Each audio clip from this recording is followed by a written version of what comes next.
one to serve between Stephen Oluoch and Ben Wafula. It is the 6th heat of the 200 meters. Remember, 7 hits on this one before the 1,500 meters women semi-final, and of course we'll see 2 of those ones. And if you're joining us, this is the first day of the National Athletics Championships happening here at the Ulinzi complex in Nairobi. The first time such championships are being held here at this very, very new facility. And off they go very, very nicely. And watch out for Stephen Oluoch of KDF, the homeboy. Will he reign supreme as they head towards the 100? And it is a battle of the South Sudan as we speak. But then Robin Wanjala Wateba will be winning that on 21.86, just ahead of Stephen Oluoch and Ben Wafula of Central Rift. So Robin Wanjala Wateba of Police, 21.86, and will be heading to the semi-final of the 200 meters.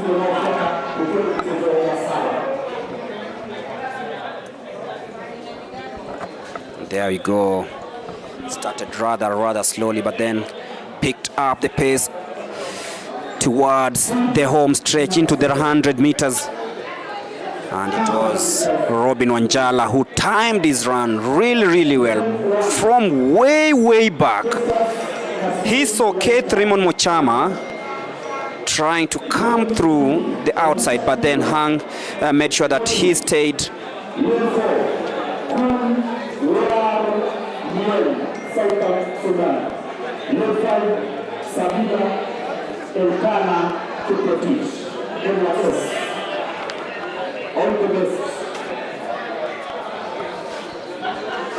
and now we have the last heat of the 200 meters, where Festus Kasioki Waita, Elisha Kirwa Kunwar Liam of South Sudan, Sabila Elkana Kiprotich, Ronald Kipkrono Koech, and Mike Mokamba Nyang'au Zablon Ekwam will be trying out in this one, the 7th heat of the 200 meters. So familiar names in this ones: Ronald Kiprono Kipkoech, Mike Mokamba, Zablon Ekwam, Sabila Elkana Kiprotich of NYS. And just to give you the perfect lineup, I can see lane number 8 missing, that is Zablon Ekwam. Okay, he is there, the man from KDF. It would have been very strange to see him not compete on home turf. That is Zablon Ekwam in lane number 8. Mike Mokamba will be in lane number 7. Ronald Kiprono Koech will be in lane number 6. Of course, Sabila Elkana Kiprotich in lane number 5. Kunwar Liam of South Sudan will be in lane number 4. Elisha Kirwa in lane number 3. And Festus Kasioki Waita in lane number 2. So the last heat of the 200 meters happening here just about now.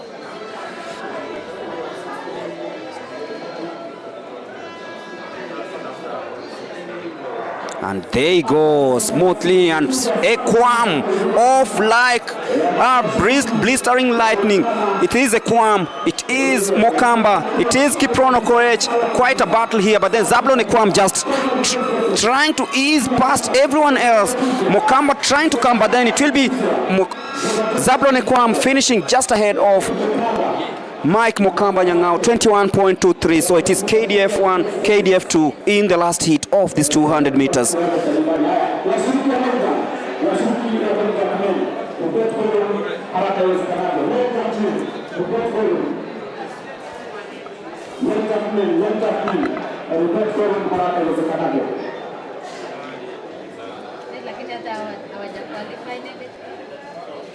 So 21.23 is the time posted in this one.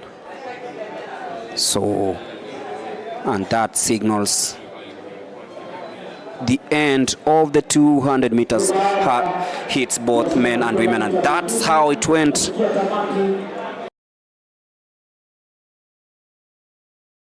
The 7th heat of this one.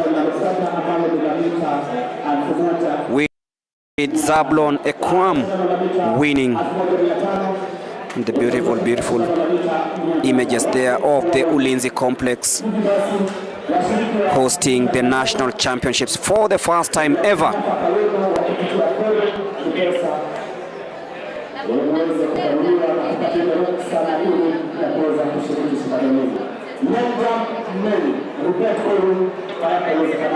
Up next is the 1,500 meters women's semi-final number 1.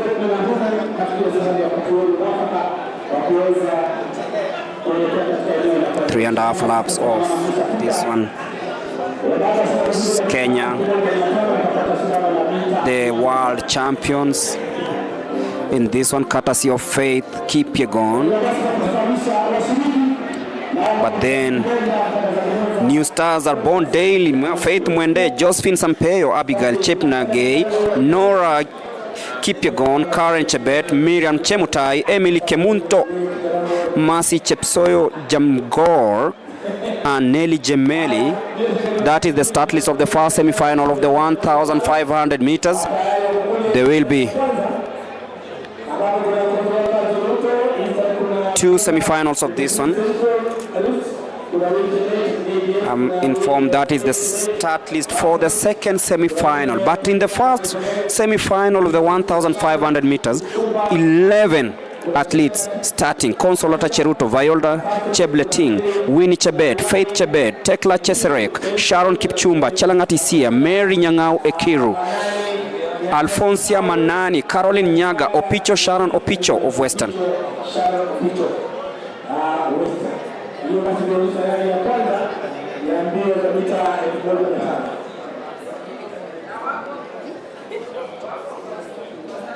So 3.5 laps. Of course, we'll be looking at the likes of Winnie Chebet of KDF, Faith Chebet of South Rift, Sharon Kipchumba, KATTI.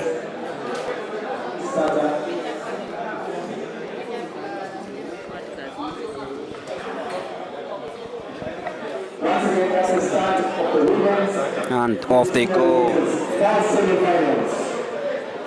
The 1,500 meters semi-final number 1. Of course, there are 2 semi-finals in this one.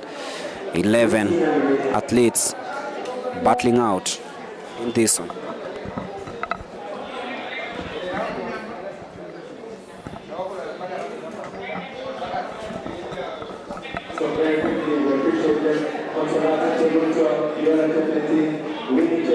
Watch out for Winnie Chebet of KDF. She's at home and currently in 3rd. They slow down, taking the inside lane of this one, just trying to ease a little bit after taking their positions. So Winnie Chebet, as they head towards completing the first lap of this one, 3 laps to go in this one.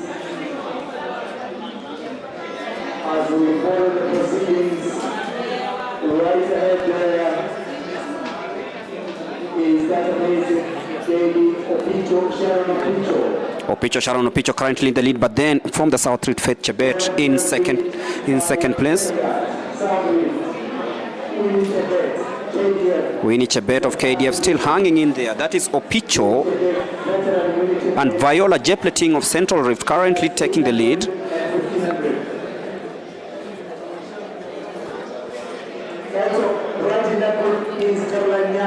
Two and a half laps to go. That is Viola Jepleting currently in the lead, with ahead of South Rift's Jalangat Iska and Viola and of course Faith Chebet. And now hitting the front is Caroline Nyaga of Police. Winnie Chebet still in 4th place as they head to the wards. The last 1.5 laps of these 1,500 meters.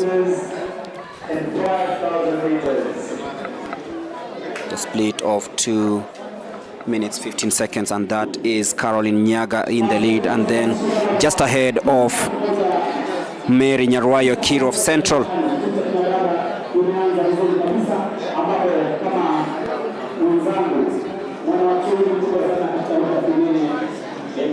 That is Caroline Nyaga still strongly in the lead.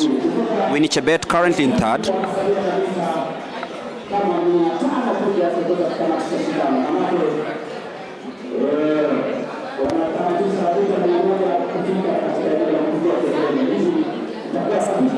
That is Caroline Nyaga.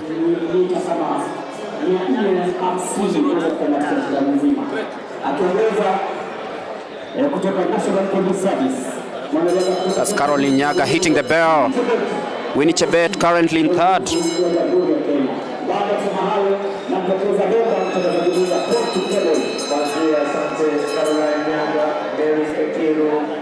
Tekla Cheserek struggling a little bit, but then it is a battle between KDF Police, and that's Winnie Chebet in third. Still nobody has taken that decisive move to hit the front and stretch that lead as they head towards the last 200 meters of this one. It is Caroline Nyaga still in the lead.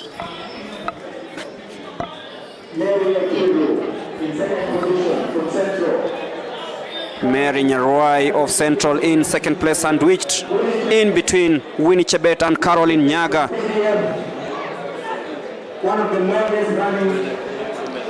And Ekiru trying to stretch and of course taking the lead, hitting the lead, striking at the empty time, and she will be winning this one just ahead of Caroline Nyaga. Winnie Chebet will finish third.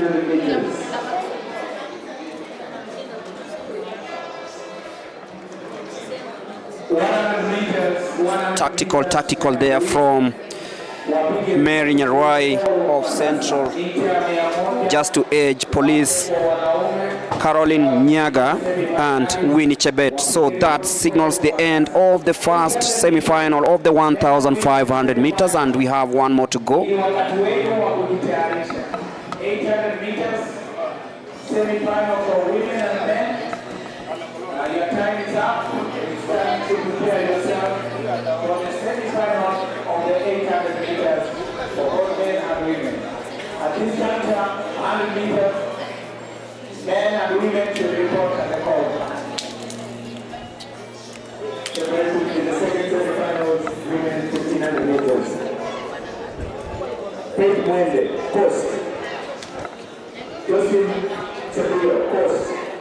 Abdullah Temanenge, Northrift.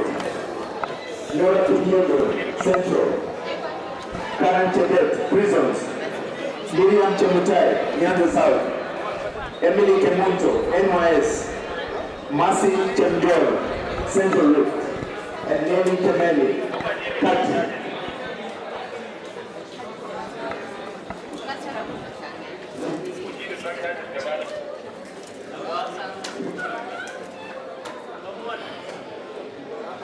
As we wait for the starter, William Woodward. So the second semi-final of the 1,500 meters will begin shortly.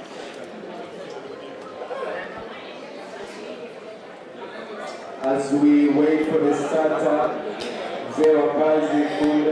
9 athletes in this one: Faith Mwende, Josephine Sempeyo, Abigail Chemnagay, Nora Jerotich, Karen Chebet, Miriam Chemutai, Emily Kemunto, Mary Chepsoyo Jemjor, and Nelly Jemeli.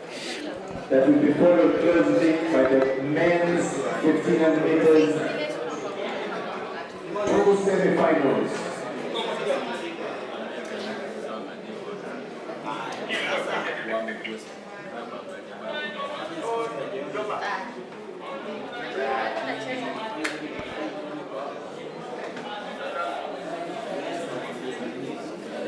We still await for the start of this one. Technical hiccup, but then we're almost ready to go. The ground that is used to start these races sometimes. Everything has been set according to the standards, and hoping that there'll be stiff competition in this one. But those are minor issues.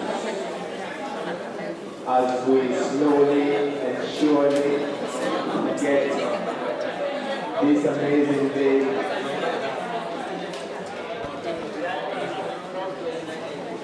$1,500 meters. Once you're ready to start up, please give us a signal.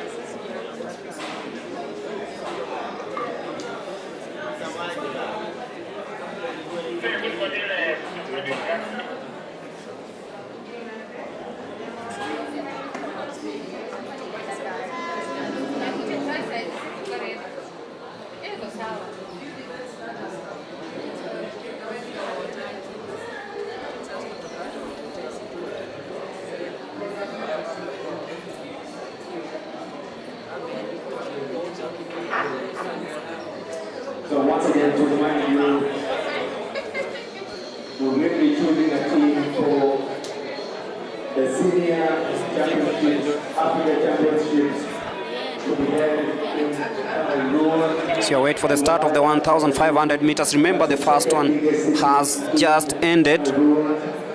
We'll be giving you official results of this on Saturday streaming. And if you're joining us, this is the day one of the national championships happening here at the Ulinzi Sports Complex. Will be happening between today and tomorrow here, and we'll be giving you every bit of action, every detail.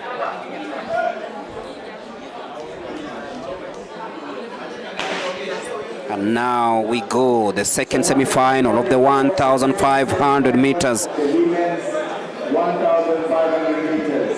Hitting the front, earlier known as Nora Jerotich, keep you going off central. 3 3/4 of the track. Also watch out for the coast duo Faith Mwende and Josephine Sempeyo. Okay. Coast, Northridge, Central, Prison, Nyanza South, NYS, Central Reef, Kati. As the ease heading into the first three-quarter lap. So they come down for 3 laps to go in the last semi-finals of this amazing race. 48 seconds, not really bad, seems quite fast this one. But then in the lead is Nora Jerotich of Central, just ahead of Josephine Sempeyo and Faith Mwende of the coast, but it is Jerotich still in the lead with 2.5 laps to go. This is the 1,500 meter semi-final number 2.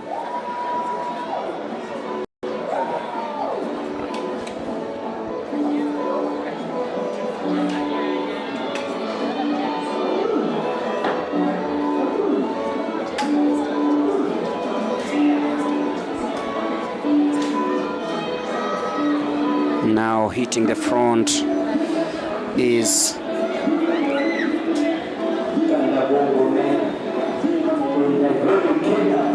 Central, falling quite a little bit. 2 laps to go in this one.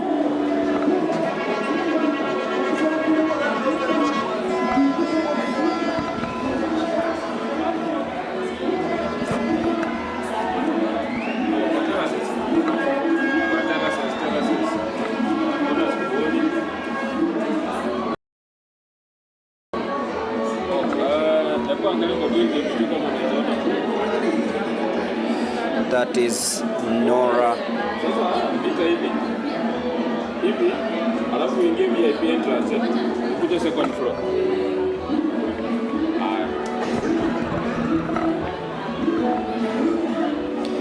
Jerotich in still in the lead, stretching that lead a little bit, and I think she has the legs to take it all the way it looks like.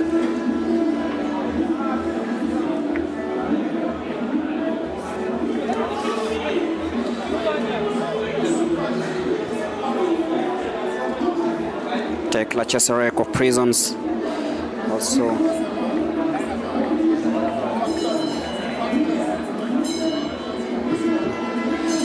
coming in strongly. She is currently in second place, but then that is Nora Jerotich, keep your gun off Central in that commanding lead. That is huge, really huge. For joining us, this is the second semi-final of the 1,500 meters.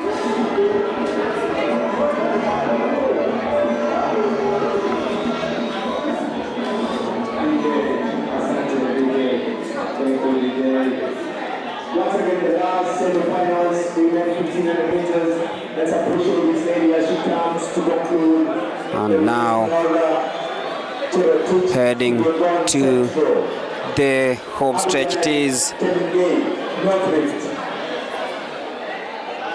third position. Abigail in third position. Let's appreciate them as they come Abigail around. Chemnageo Northrift will finish in third as it looks like, but then we're looking at the time. It's 4 minutes 19.70 seconds, the second semi-final of these 1,500 meters. From Northrift, Abigail Chemnageo. And that is Abigail in third place. As we very quickly move to the next event, the men's. And now we shift focus to the men's event. In the men's 1,500 meters.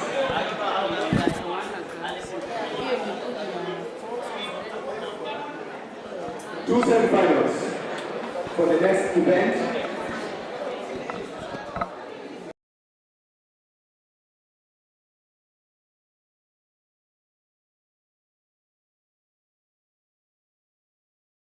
The 1,500 meters, and of course the men will be in action shortly. Vincent Keter, Prisons, Evans Kimtai, Western, Daniel Mutaid, KWS, Evans Biwot, Northrift, Ezekiel Kibet, KATTI, Leonard Kipkemoi Bet, Central, Justus Kipkori Lagat, Prisons, Emmanuel Yagon, Southrift, Geoffrey Mutai, Southrift, Regan Kipkorir Kibet, Nairobi, Constantine Cheruiyot, Southrift, Amazon Sampaio Kareo, Central, Abraham Kipchumba Universities, and Leonard Kiprono of Southrift. That's the lineup for the first semi-final of the 1,500 meters. 3 semi-finals in this one, but watch out for the likes of Evans Kimtai, Daniel Mutai, Vincent Keter.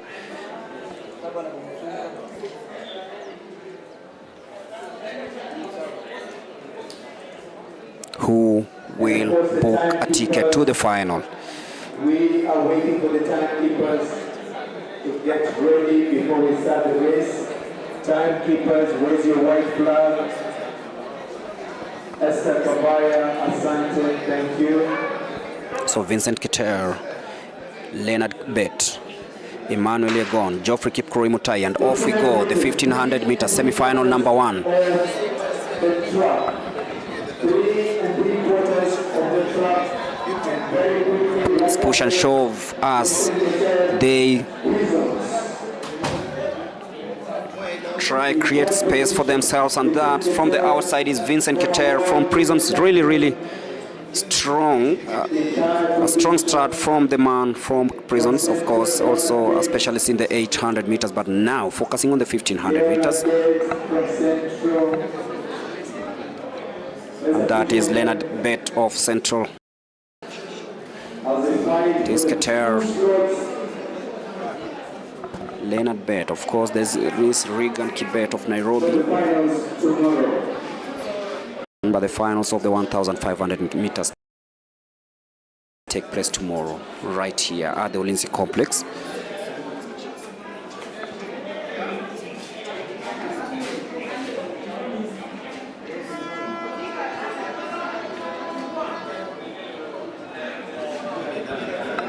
And that's Vincent Keter on the outside.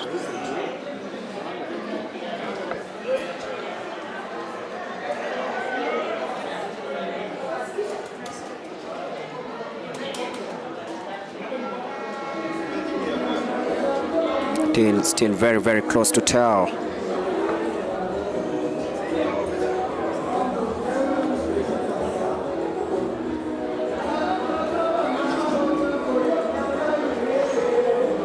Geoffrey Mutai still in the lead, but then Vincent Keter hits the front for the first time as they go towards the last 1.5 laps of this one.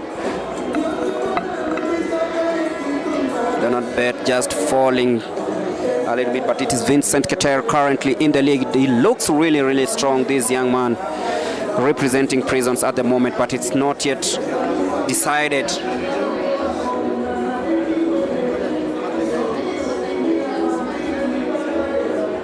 Leonard Bet, Vincent Keter still in the front as they head towards the last 1.5 laps of this one. It is Vincent Keter and Leonard Bet. It's a close one. Nobody has taken the initiative to hit the front and stretch away this one, but look at the confidence Leonard Bet has. Look at Vincent Keter strongly a contender for this one. As they hit the bell, it is Qatar in the front, Leonard Bett in second place. Who will have the resilience to do this, see it to the end? It is Leonard Bett trying from the outside and now taking the lead. Vincent Qatar currently in second. As they head towards the last 250, it is Leonard Bett, Vincent Qatar. It is Vincent Qatar and Leonard Bett. Vincent Qatar now taking the lead. Heading towards the home stretch, it is Vincent Qatar currently showing what we've all been waiting for. It is Vincent Qatar in the lead, Leonard Bett in second. Leonard Bett of Central in second place, but it is Vincent Qatar just checking over his shoulder. It is Leonard Bett who's now takes the lead, and Vincent Qatar will be.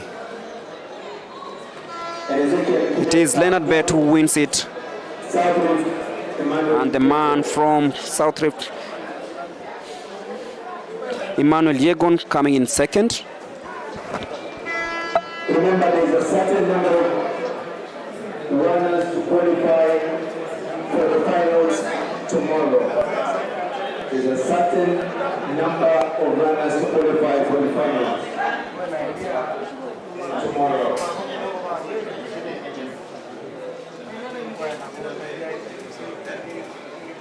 The winner of that race, Vincent Qatar, just landed a few days ago from one of the golden leagues.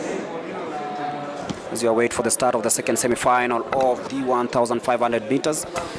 And of course, we'll be having a couple of interviews by Charity on the track side. Vincent Gwachi, James Musembi, Nelson Mapi, Boniface Mukut, Justus Kipkoech, Etienne Kamar, Felix Kiptanui Mangata, Kipkurugut Boaz, Josephat Kipkirui Sang, George Manangoi, Ezekiel Ruto, Collins, Kip Ruto, Solomon Kimutai, Kip Korir Sila, and Brian Komen. That's the lineup for the second final of the 1,500. But now we are ready for Charity. If you can't hear me, Charity, take it away. I can see you are with Leonard Bett and Vincent Qatar.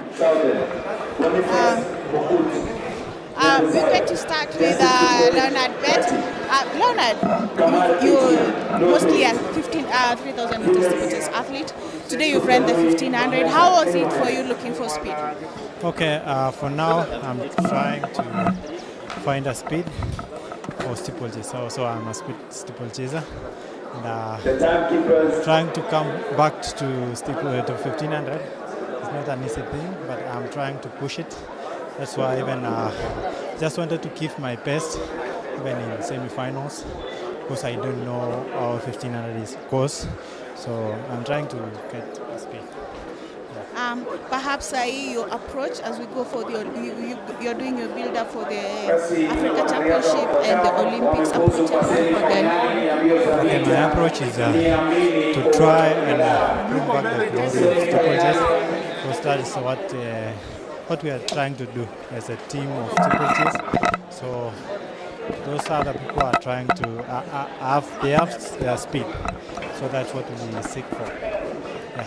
Thank you so much, Leonard. We also have Vincent Qatar, the former under-20 1,500 champion. Qatar, mbio imekuwa kali kati ya wewe na Leonard Bett. Umejisi vipi leo? Leo tulikuwa tunang'ang'ana tu tuingie final ya kesho. Kesho ni kali. So lazima tuweke nguvu ya kesho.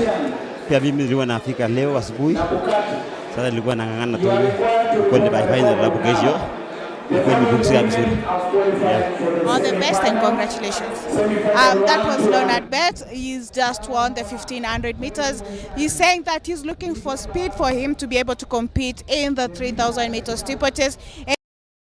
And also for Vincent Qatar, the former world under-20 champion, he's saying that it's part of his strategy is to make sure that he's done well and be able to medal at the Africa Championships. Over to you, Greg and Ayo, as we continue in the third heat.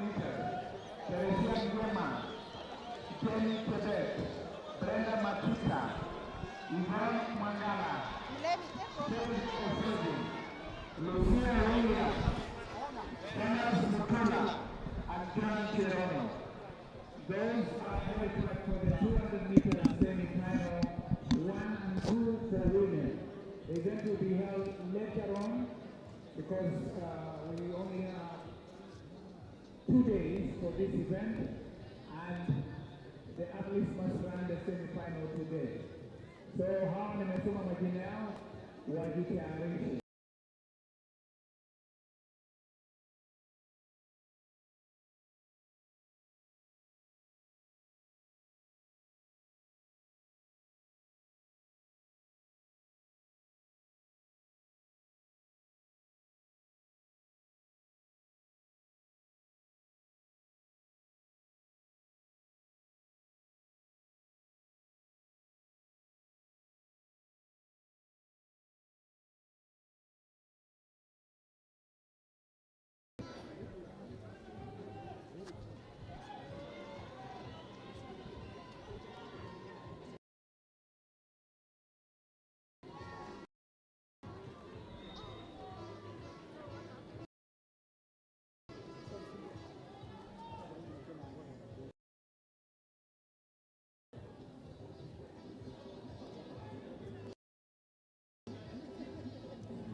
Charity, sitole kofia yako kwa bagi yako.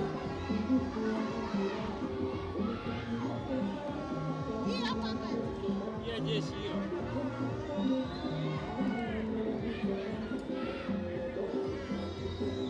Unaiona? Ya brownish. Hiyo main.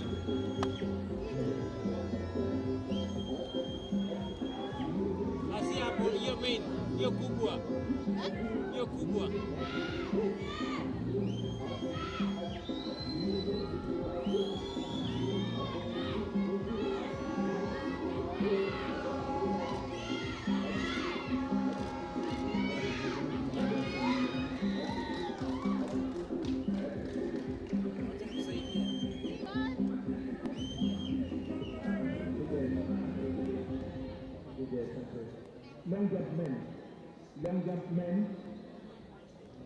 Coming in third. So that signals the end of the second semi-final of the 1,500 meters. And of course, we on to the third one as we wait for Charity to speak to the winner of this one. So once again, long jump men participants for the men's long jump. The participants for men long jump. 1,500 meters, semi-finals 3. Larry Marine, Nairobi. Gibson Tukro, Western. Ezekiel Chipfarid, North Rift. Stephen Masinde, Coast. Suleiman Mohammed, Northeastern. Yahya Hussein, Northeastern. Joseph Rotiken, KDF.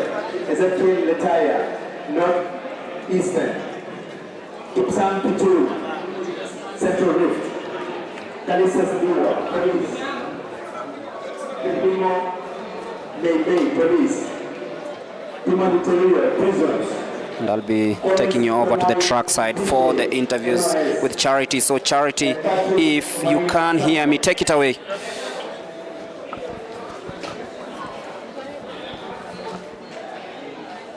The under 20. Just part race imekuwa vipi kwako? Imekuwa poa. Nilikuwa nimejipanga vyema. Nilikuwa najua kina Daniel Komen na Chotman Ngoi walikuwa. So nilikuwa najitahidi kuingia final kesho. Sasa race imekuwa sawa kabisa. Are you happy na time ile umepost leo? Yeah. I'm happy. Okay. Yeah. Thank you so much. That was Josphat Kirui. We are now headed, for the third heat for the 1500 meters. That the one that was just finished is the second heat. Over to you, Greg and Ayo in the commentary booth. Thank you, Charity. Speaking to Josephat Kipkroisang, who came in second, just in between Mr. Boaz Kiprogut. And of course, the winner of the 1,500 meters and semi-final number 3, Gibson Kiprop of Western, Emmanuel Lemama of Eastern, Ezekiel Kipkori North Rift, Stephen Masinde Maroro of Coast, Suleiman Mohammed of Northeastern, Yahya Hussein of Northeastern, Joseph Roktiken of KDF, Ezekiel Letaya of Northeastern, Kitur Kipsang, Kalistas Ndiwa, Naibei Kiplimo Mayebei of Police, Timothy Chariot of Prisons, Collins Kemwoi Mbishe of NYS, Patrick Maina Samuel of Coast, Timothy Chariot of course, former world champion over the 1,500 to Doha, Qatar 2019. In typical fashion, Timothy will always run from the behind, and currently leading is Masinde Maroro of Coast as they head towards the last 2.5 laps of this 1,500 meters. If you're joining us, this is the third semi-final. And that is Timothy's Chariot in typical fashion, running from behind, the former world champion in the 1,500 meters. The highest rank officer of the track is a senior superintendent of prison. I think superintendent of prison. Still early days in this one, and the man from the coast, Mr. Masinde, still in the lead. Also watch out for Naibei Kiplimo Mayebei, Ezekiel Kipkorir of North Rift. Former world champion Team Chariot, right at the back there wearing. And Timothy Chariot not yet making a move in this one currently, and now from the outside he decides to come and hit the front with 2 laps to go. Currently in fourth, Timothy Chariot looks to be in great shape. Mr. Chariot hoping also to do wonders in the Olympics if he earns a ticket to Paris. 1.5 laps to go. Timothy Chariot hitting the front for the first time. And he's the highest rank officer on the track. You look at the police. Will he live up to expectations? With senior superintendent of prisons. That is what is happening. Well, he's the highest ranked officer. That is why he's coming in front now. 2 laps to go in this one. 1,500 meters. That's why he's coming to take the lead. Timothy Chariot in the men's. So you're joining us. This is the third semi-final of the 1,500 meters and plenty at stake. 2019 world champion Timothy Chariot hitting the bell in second place. As they head towards the last 3/4 of this race. 3/4 laps of this race remaining, and Timothy Chariot looks to be in really good shape. This man, the most experienced runner on the track at the moment. The man who's conquered the world. Remember in 2019, just about winning the 1,500 meters ahead of Jakob Ingebrigtsen of the Norway. As they hit the last 150 meters, it is Timothy Chariot who looks likely to be the man to beat in this one. They take the home stretch. It is really close. Kiprut Kipsang of Central Rift trying really hard, but then it is Timothy Chariot easing past the rest. He looks really comfortable, and he'll be taking this one in a time of 3 minutes 47.11 seconds. For the winner, Timothy Chariot.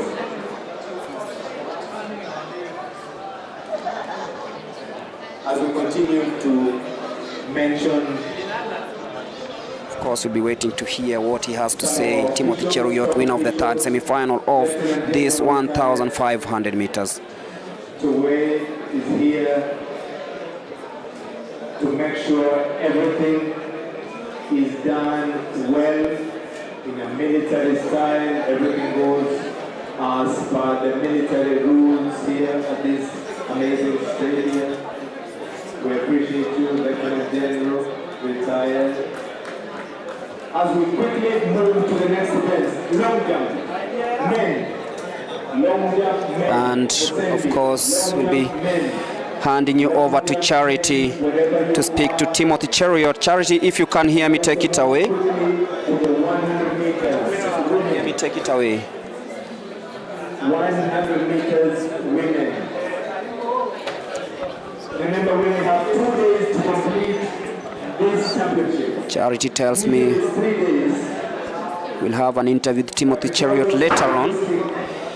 And now it's to the field where we'll have the long jump men and women semi-final, but then it's interview time with Charity.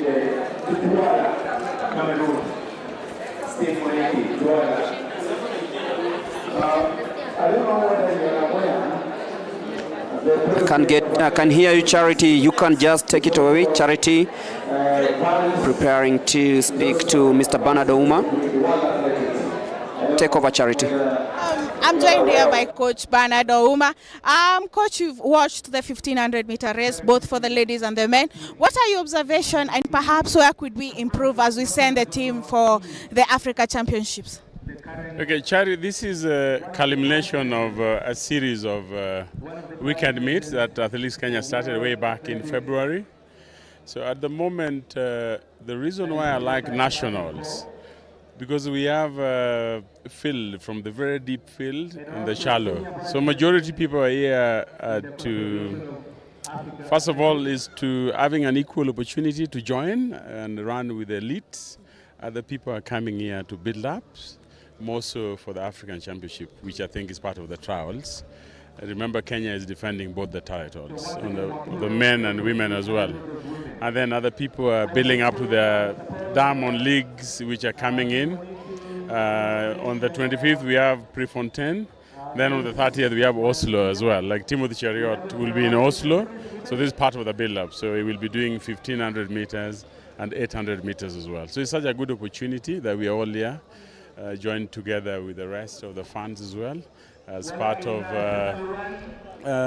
supporting Athletics Kenya with the athletes as well, ensuring that the event ends well, because this is a final leg of the weekend meets that started way back beginning of the year. Yeah. Thank you so much. Now, talking of Timothy, he had an injury. He started his season at the Kipkeino Classic. So far, how is he? So far, it's good. We started a little bit late in February. He had an ACL problem, which was managed very well. And he had a last physical fitness checkup in Doha 2 weeks ago. So this is part of the build-up as well. So you'll see him doubling 2 events today. So he's literally, we normally do our intervals on Tuesdays afternoon. So this is part of the interval today, doing 15 and 800 meters.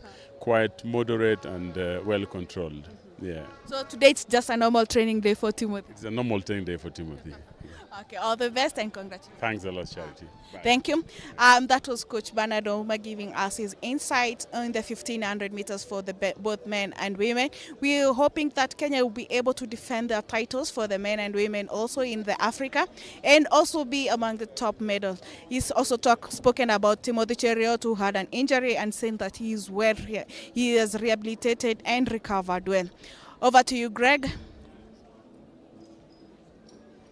Charity, and we head straight to the 100 meters semi-finals.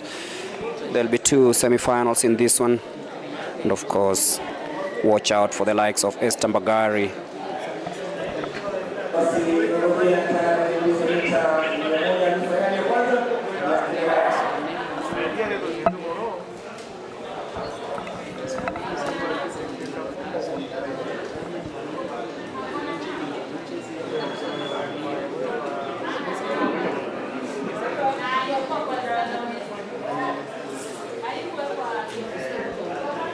So we await for the start of this semi-final of the 100 meters.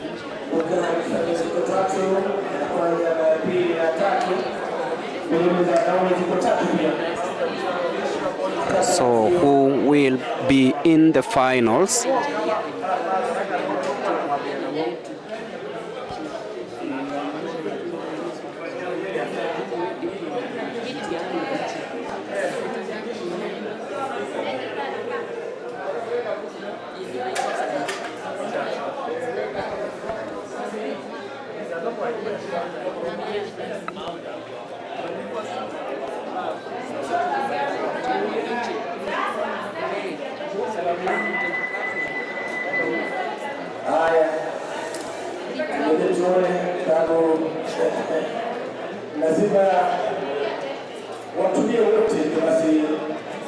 use the points.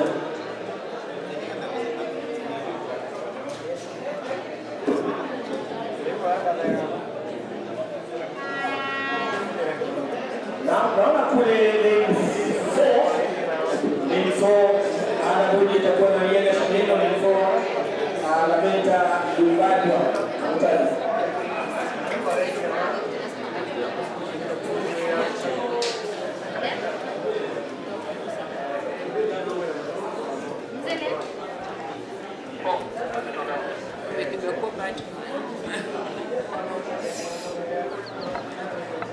So this first semi-final of the 100 meters, and off they go very, very smoothly. And Esther Bagari straight away shows why she is the national champion, and she will be taking this one. We'll just be confirming the timings.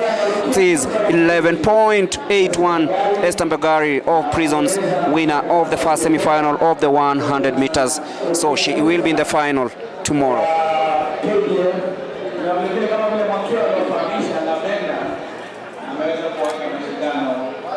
Ya mwaka huu ya kitaifa, mashindano mengine yatafanyika 2025. Kwa hivyo mambo ndio hivyo. Naweza kumwona senior vice president wetu Bwana Paul Mutui akiandamana pale na rais wa chama cha riadha nchini Lieutenant General retired Jack Tuwei, ambaye pia yeye ni vice president wa athletics, na vile pia ni mmoja wa wale senior vice president katika Confederation of African Athletics, na pia ni mwenyekiti wa sports funds hapa nchini. Kwa hivyo na vile vile tuna wageni kutoka kule Mauritius na vile vile kutoka kule South Sudan. So we await for the start of the second semi-final of the 100 meters. Kushuhudia mashindano ya mwaka huu ambayo yanafanyika hapa katika uga huu wa Ulinzi Sports Complex.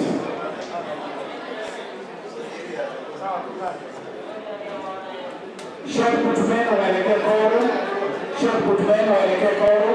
Fatwa Kimayo uweze kuwasiliana na Bwana Washira ambaye ni chairman South Rift ambaye yuko nasi hapa karibu na main dais. Fatwa Kimayo, tafadhali kama unanisikiza. So we wait for the lineup of this second semi-final of the 100 meters.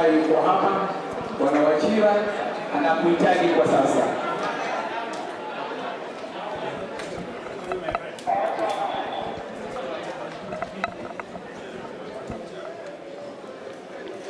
Watch out for the likes of Monica Safania. She'll be running in lane number 5.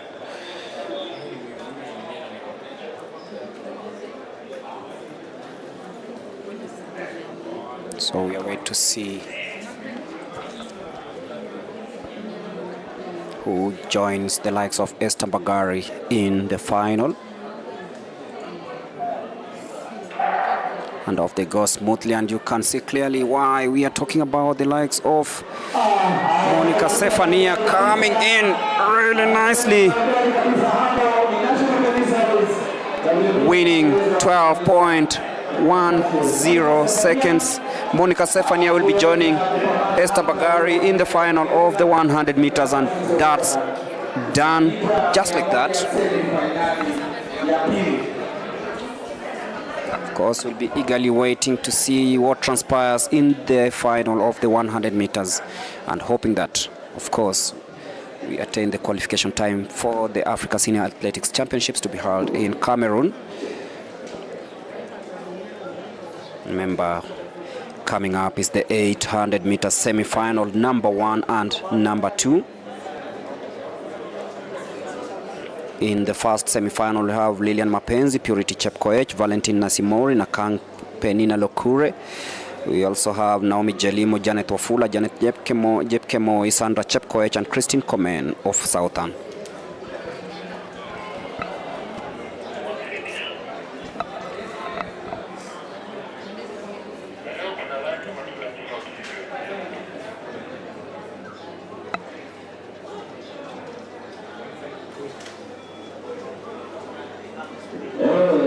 mita 100.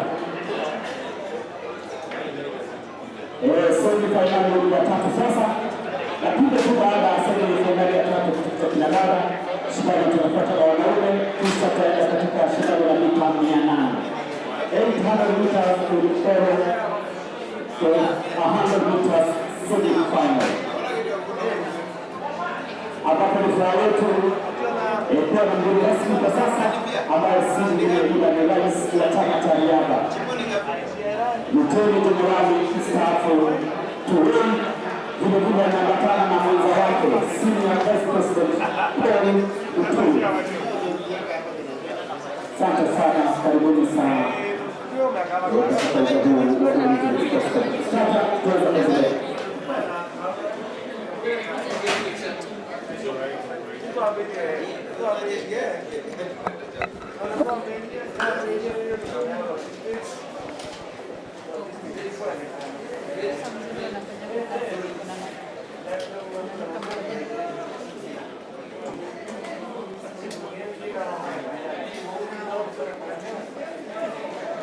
So if you're joining us, we are at the Ulinzi complex for day one of the national championships come trials for, that is Esther Eunice Kadogo, just about winning the third semi-final of the 100 meters, 12.02.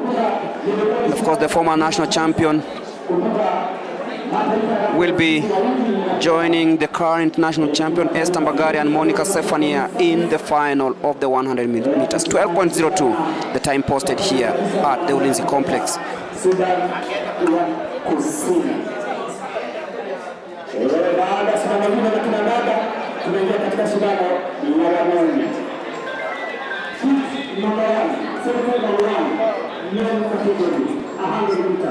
Kumbuka baada ya shindano hili la mita 100, tutaweza kuongoza kwa shindano la mita 800.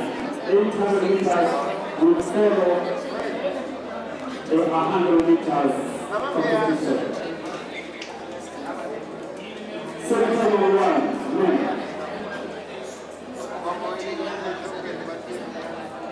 Baada ya kufahamisha washiriki ikiwa nani na wakilisha Tanzania,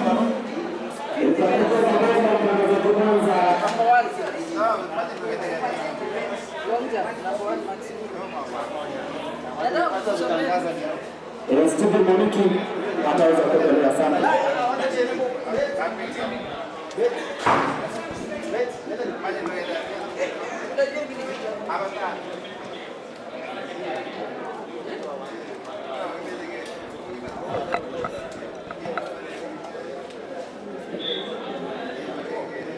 And I'm told we're yet to be done.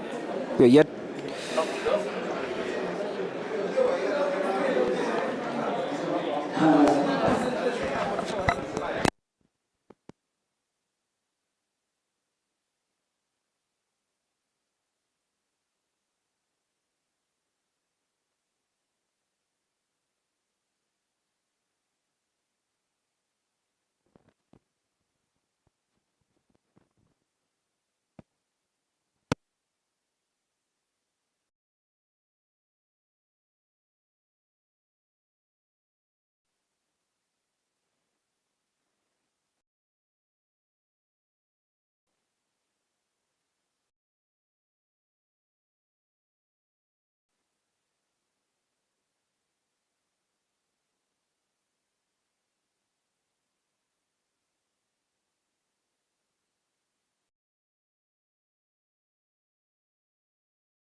Slight change in the program. We'll have the semi-final of the 100 meters and of course familiar names, just to give you the starting list. Richard will be in lane number 1, Tyson Omondi in lane number 2, Simani Regao in lane number 3, Charles Nyamweya in lane number 4, Moses Wasike in lane number 5, Meshak Babu in lane number 6, there's Kitai in lane number 7, and Kevin in lane number 8. So, who goes to the final?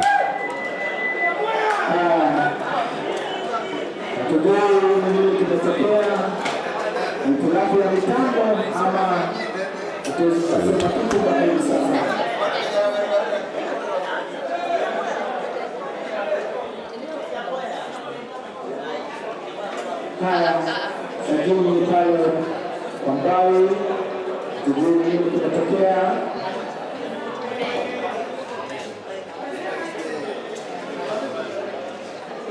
Lane amepewa kadi nyekundu. Lane 4 Charles Magero Zamboya atapisha na Rudi amepewa kadi nyekundu. So Charles Nyamweya will be out of this one, but then you have the likes of Richard Tyson, Simani Regao, Charles Moses Wasike, Meshak Babu, Kitai, and Kevin of Prisons.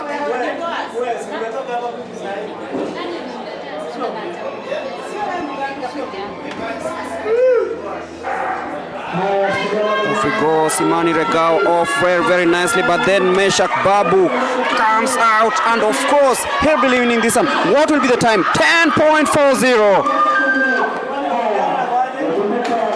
Meshak Babu of KDF, 10.40, and of course winning the first semi-final of this 100 meters.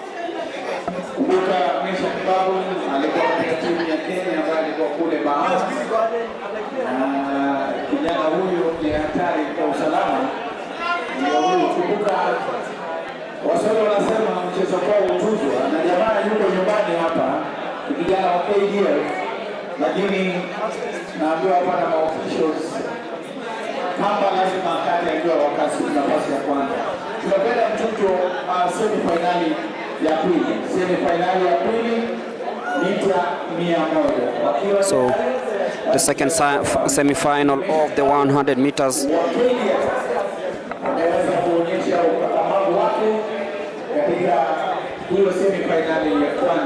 Be giving you the lineup in a bit.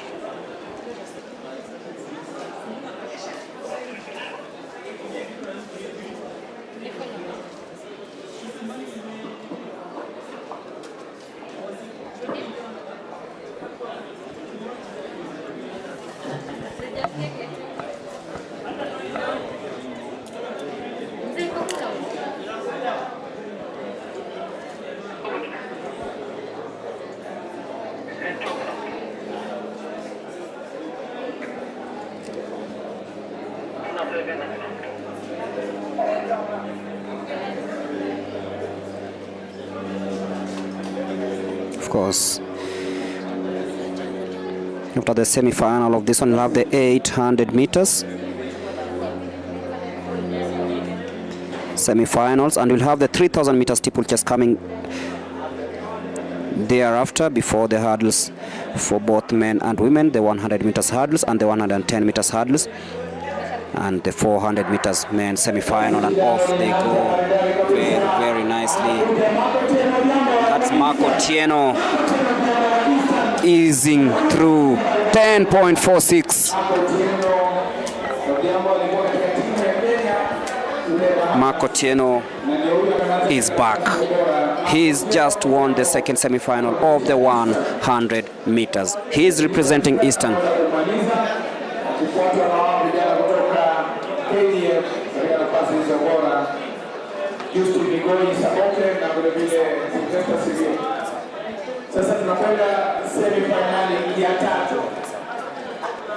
Marco Tieno, of course, former national champion in the 100 meters, and of course the winner of this one. So you wait for semi-final number 3, and Charity, if you're ready, you you can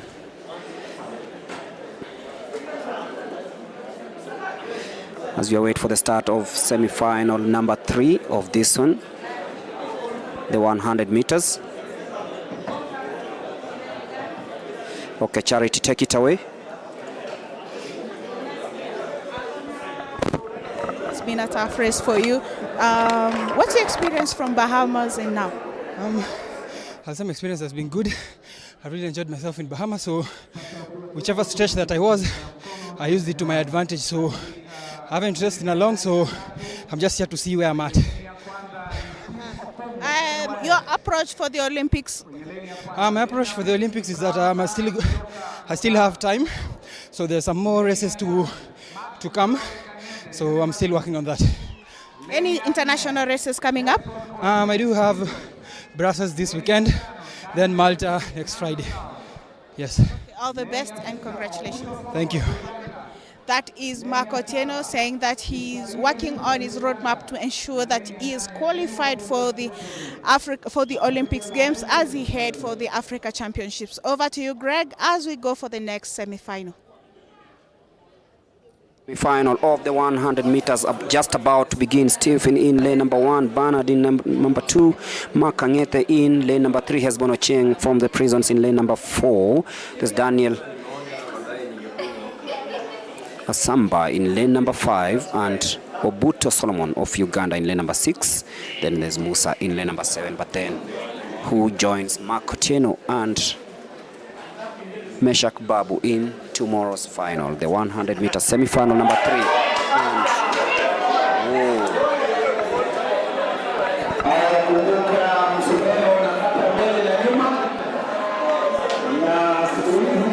And false start in this one, so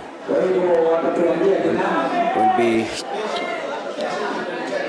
waiting to see who's been disqualified in this one. Kimeto, popote ulipo bwana Kimeto, unaomba kufika hapa mbele ya menga ya hapa mbele, anahitajika bwana Kimeto, popote ulipo.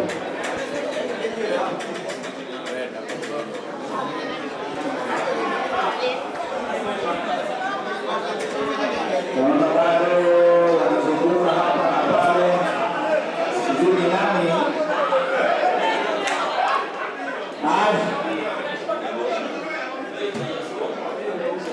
It is lane 4. Hesbon Ochieng. He's been disqualified. Such a shame for this experienced sprinter Hesbon Ochieng from Prisons. So that is it. His afternoon is done in the 100 meters. He'll not be doing this year, Hesbon Ochieng. So it is upon the likes of Mark Kangete and Obuto of Uganda to see who goes to the final in this last semi-final of the 100 meters. So no Hesbon Ochieng. So who takes this home?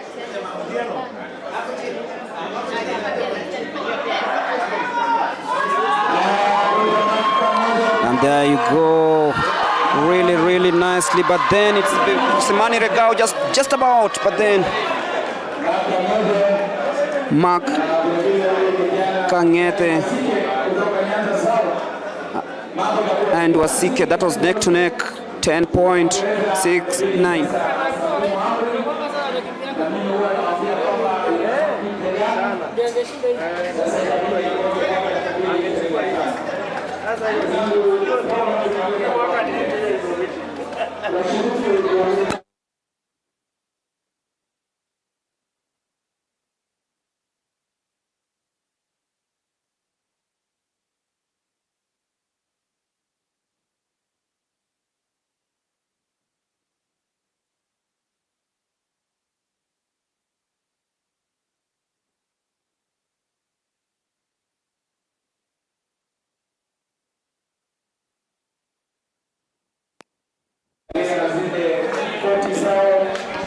And we'll be heading to the 800-meter semi-finals.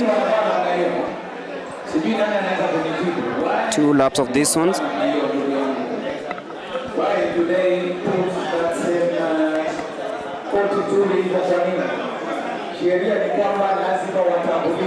And if there are any interviews, Charity, you can actually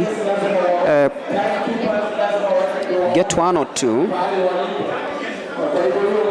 So if not, then we'll be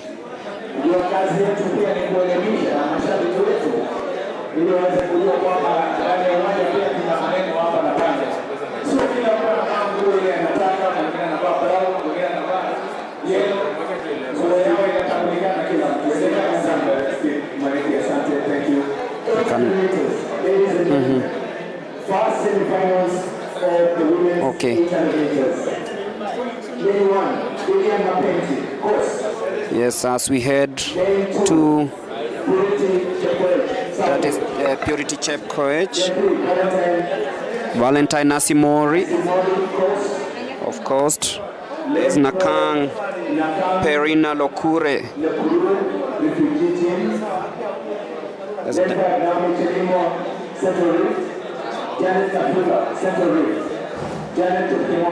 Janet Jepkemoi of Central View, Sandra Chepkoech, and Christine Komen. Christine Komen, Southern, as the first semi-finals of the women's 800 meters.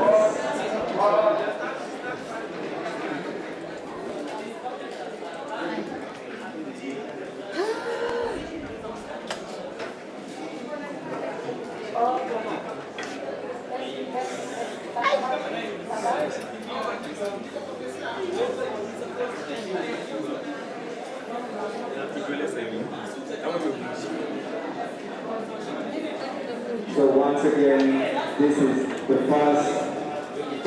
So the first semi-final of the 800 meters just about to begin. Wait for the starter. Caroline provide the starter.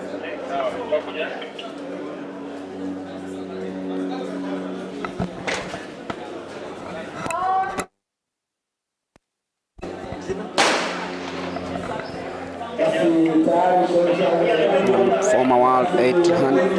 Penina has qualified for the Olympics, yeah, but we're here for the first semi-final of the 800 meters. Watch out for Janet Jepkemoi of Central Rift, another brilliant 800-meter runner. 2 laps of this one, a grueling one. And from Central Rift is Janet Jepkemoi and Janet Wafula. Also watch out for Christine Komen. 3,000 meters finals, women. Report at the call room. 3,000 meters women, as well as the 110 meters hurdles. 110 meters hurdles for men. That is Sandra Chepkoech taking the lead earlier on as they hit the bell. Chepkoech is the leader. Followed closely by Naomi Chelimo, Janet Wafula, all of the Central Rift. Naomi Jelimo, Central Reef, and Janet Wafula in second and third respectively. But it's the lady from police, Sandra Chepkoech, still in that lead. She looks really strong.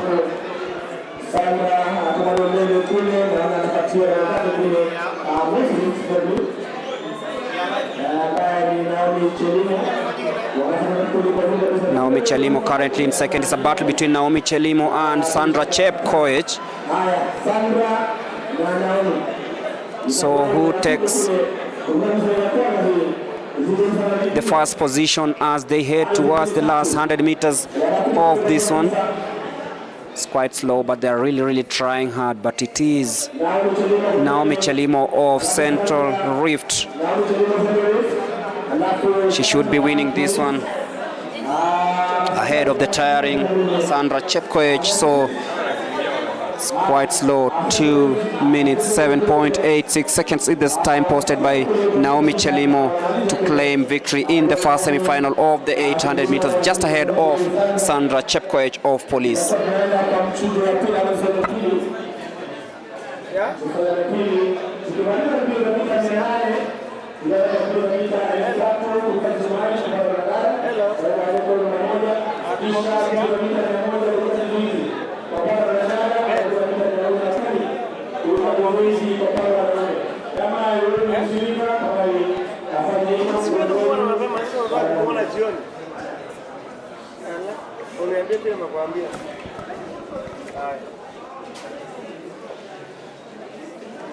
ya pili sasa mita 800 kitivo cha wanaume na kutufahamisha washiriki na mkabidhi nafasi Paul Kipemo aweze kuendelea.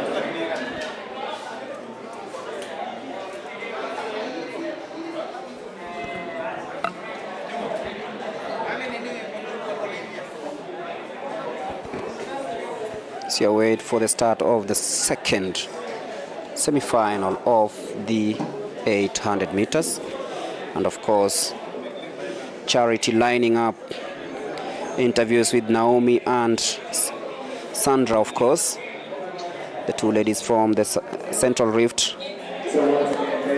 There's Penina and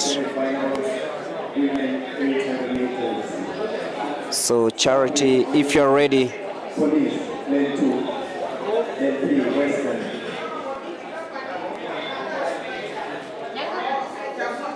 Lane 4. So if you're ready, Charity, you can take it away. Number one for the first heat of the ladies in the 800 meters. Kwa majina unaitwa nani? Janet Kemoi. Janet, tumejiprepare vipi? Imekuwa ngumu kidogo? Nimesikia tu mwili na move iko sawa. All the best and congratulations. We also have a special athlete here, Penina. She's one of the refugee athletes who will be participating for the Olympics. Penina, how does it feel? You've been competing, you've been trained by Janet, a former 800 meter. Unajihisi kivipi? Nafurahi sana kukimbia hii race. Na nafurahi sana Janet amenifunza kitu mingi sana kutoka kwake sasa. Umejifunza kama nini vile aswa? Kama nimeona yeye alikimbia 400. Nilianzia 100 na 200. Sasa nasema wewe utaweza kukimbia 400. Niliambia acha basi njaribu nitakimbia. Yeah. Kwenda Olympics inamaanisha nini kwako? Inamaanisha mimi ni refugee na represent. Nimeona nitafungua refugee team Olympic. Yeah, na nimefurahi sana. All the best and congratulations. Thank you. We are also joined by Janet. Janet? Janet is a former champion in the 800 meters. Janet, how has been coaching for you since retirement? Actually, I'm happy about it, and I'm enjoying actually being the coach of the young ones, and it's an experience for me because I don't also have to assume what I was doing with the young ones. I have just to train them, give them the knowledge, and to motivate them. And being a role model, I would like to have another 800 meters champion like me, even better than me. Yeah. Kwa kambi yako pengine, who are the surprises that we're expecting? Probably actually in Peru, World Junior, we have the young ones who will be there in the trials, and I am hoping for the best, but also for the next generation, I'm okay. Because we don't just nurture for today, we also nurture for the future. Yeah. We have Penina from the refugee camp making it for the Olympics. Do you have any more athletes making for the Olympics, and how are you preparing them? Because they're going to be meeting with the elites also there. I know Penina will be, she's an amazing girl. She has really done well. She has improved since I started 2022 when she was running 100 meters. And then I moved her to the 800. And she has been selected to the Olympics by IOC. And I'm happy because she's improving. Being here today, competing with the Kenyans, with such conditions, she's gaining the experience actually. And as I said, we are not just planning for today, but also for the future. She's a big athlete, she's a big talent, and she's ready to learn. Yeah.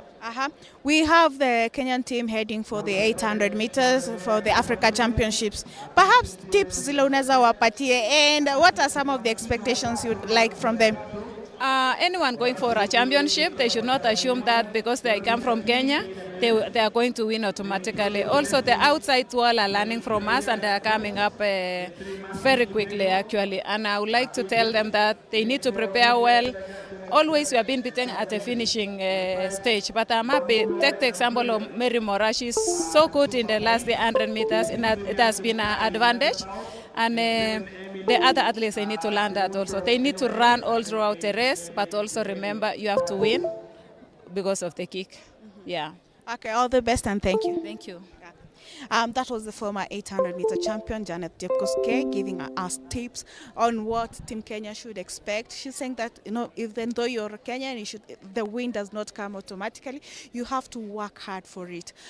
Over to you, Greg, as we head over to the next heat for the ladies 800 meters. The 800 meters semi-final number 2, and of course, we expect quite a faster time. The weather is calmer, not as windy as it was in the morning.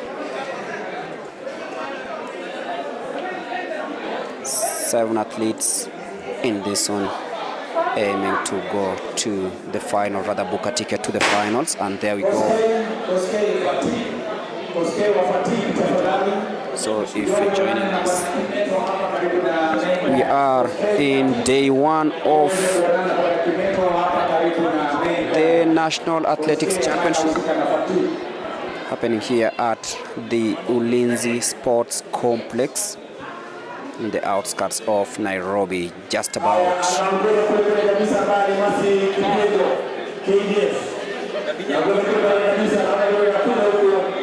And it is KDF Chumba.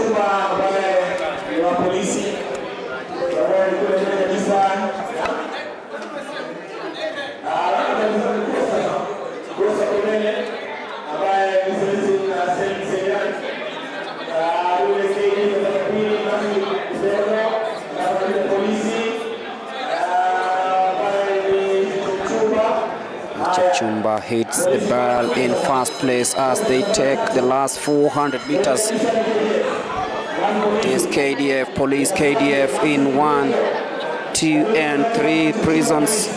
Really struggling. NYS not really in the picture at the moment. It is Police versus KDF in the second semi-final of the 800 meters.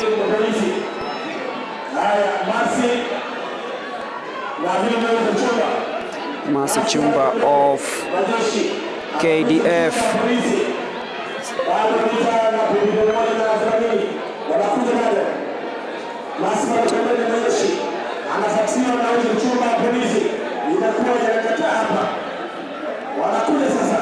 It is KDF versus Police heading to the last 80 meters. Keep Chumba of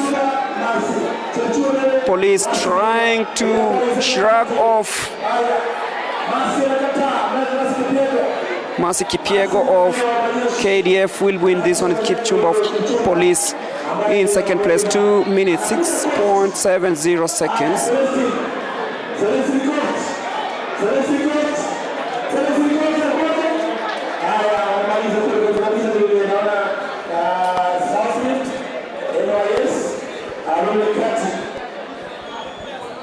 So KDF's Mercy wins the second semi-final.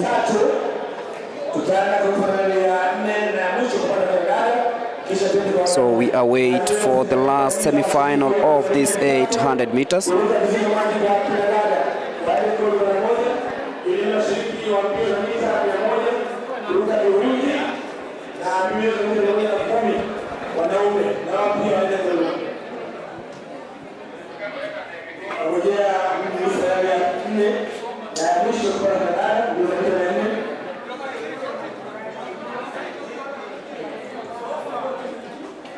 Kisha tuende kwa wanaume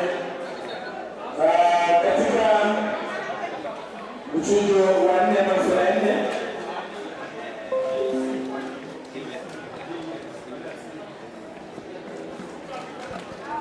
Katika 4 baba Iwan Mercy Chelimo Western Region.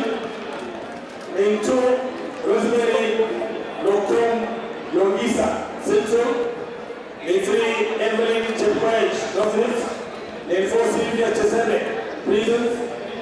5, Lilian Odira, prisons.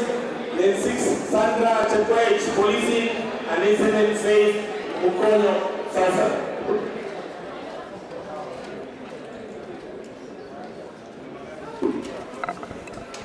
So the next semi-final will have Mercy Chelimo of Western, Rosemary Longisa, Emily Chelimo, Sylvia Chepseba, Sandra Chepkoech, Faith Mukonyo.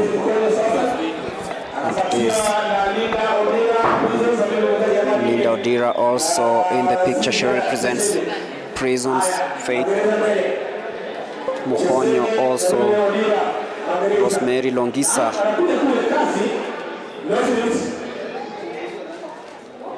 And Mary Chelimo of Western currently in the lead. And just it's now a pack of 5 as they head towards the last lap of this one. Heading towards the bell is Prisons. Marcelin Chebet of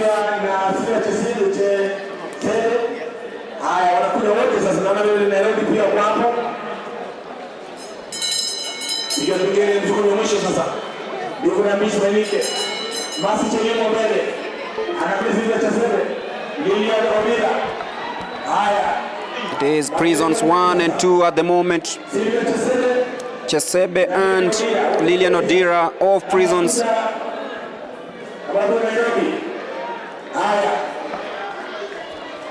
It is Prisons 1 and 2 at the moment in this semi-final.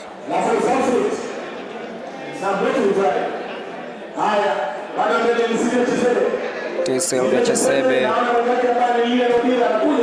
coming in strongly, but then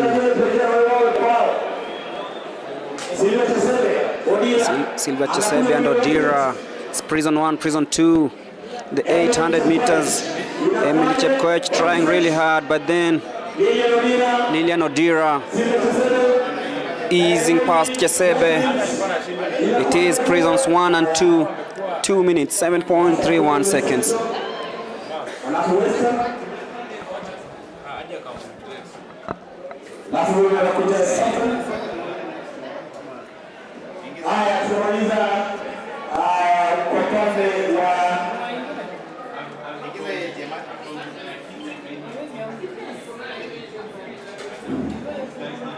So very quickly, ladies and gentlemen, 800 meters men. We move quickly to the men's 800 meters semi-finals.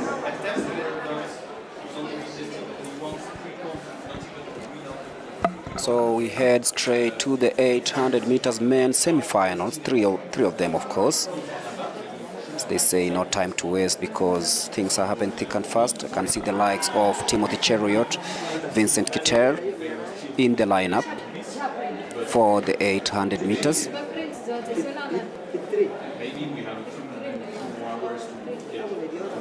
So once again, ladies and gentlemen, very quickly, the next event. And I'm being informed that Vincent Kiter is just fresh from competing in an international race, just came back actually this morning.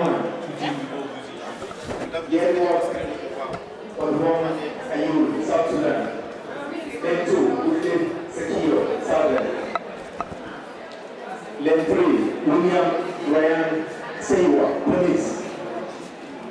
Lane 5, Timothy Cheruiyot, prisons.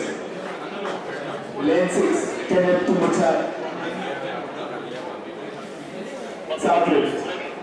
Lane 7, Kelvin Kibiego, Nairobi. Lane 8, Joel Rock, Southern.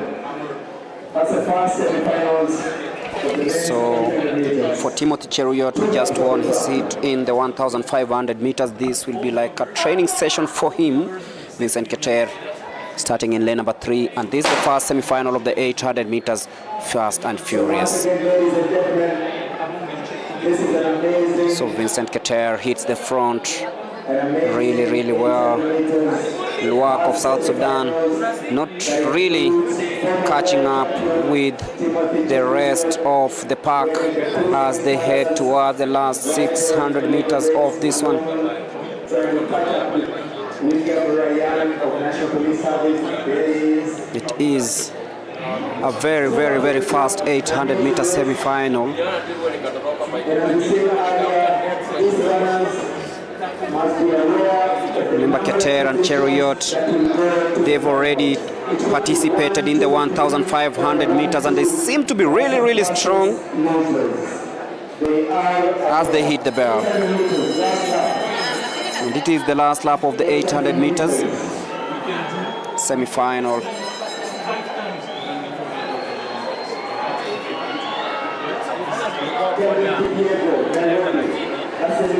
Number 1 and Timothy Chariot.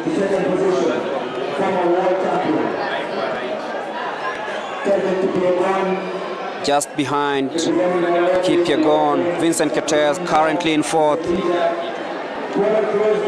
Yes, Kipyegon of Nairobi still in the lead, but watch out for Timothy Chariot. Really, really fast heading into the home stretch. Vincent Keter in 4th, but it's Kipyegon versus Chariot. Kipyegon really struggling to hang in there, but watch out the exit. Watch out for Timothy Chariot accelerating really, really well, and he'll be winning this semi-final. We'll be looking at the time 1:46.83. Timothy Chariot winning his second race of the day, the 800 meters first semi-final. So once again, ladies and gentlemen, we have a couple of 800 meters semi-finals. Let's appreciate that runner as he completes it from South Sudan. Luck, of course, finishing in 2 minutes and 11 seconds.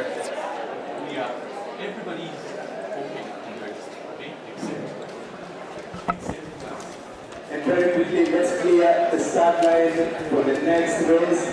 Let's clear the finishing line for the next race, that is semi-finals number 2. 800 meters semi-finals 2.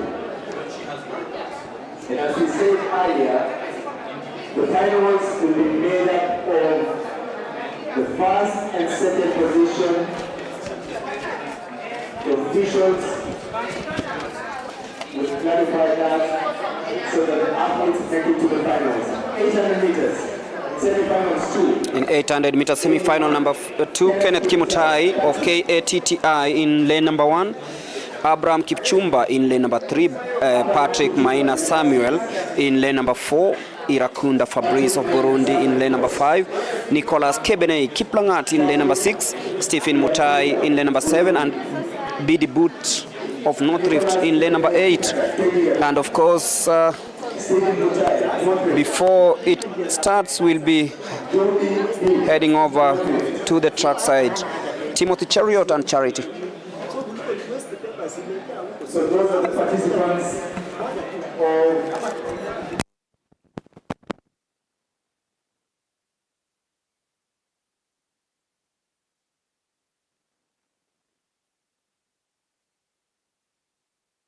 Have an athlete from South Sudan. Can you tell us your name?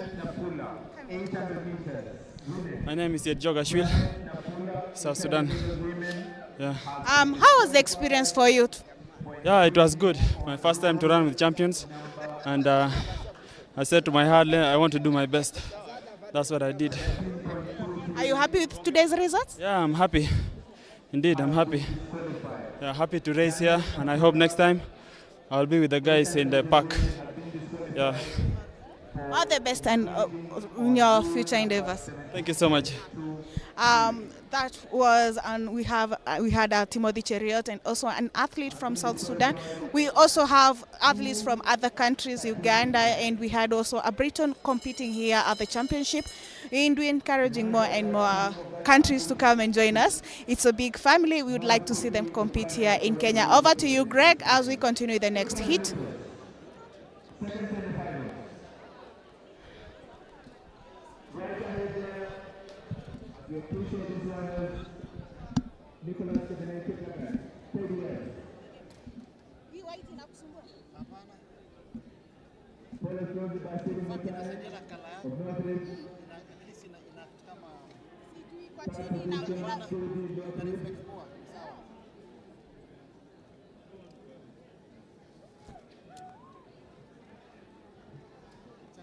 So very quickly, let's appreciate that. Coming to win the second semi-final 800 meters. The second semi-final 800 meters. Steve, what do you think? Whatever you want to.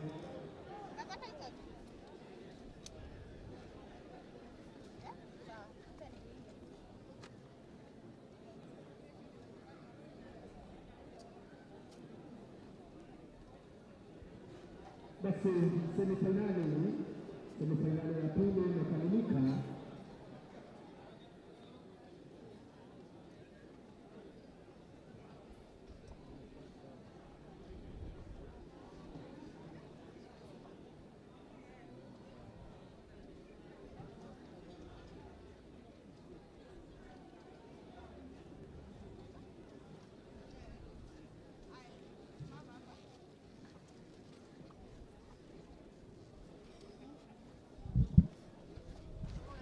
So once again, we appreciate all the visitors who have come here to give us support.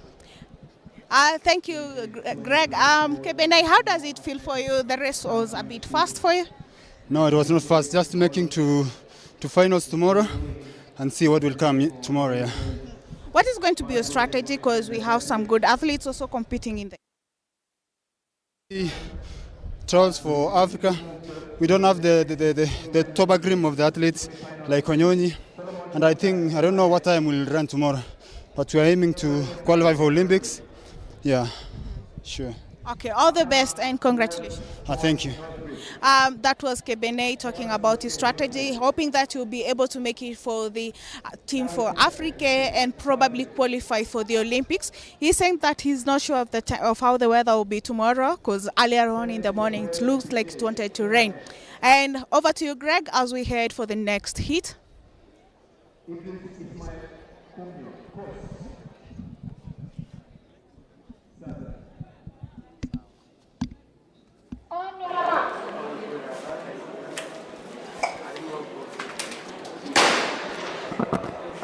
And there they go. Remember, the second semi-final was won by Nicholas Kebene of KDF.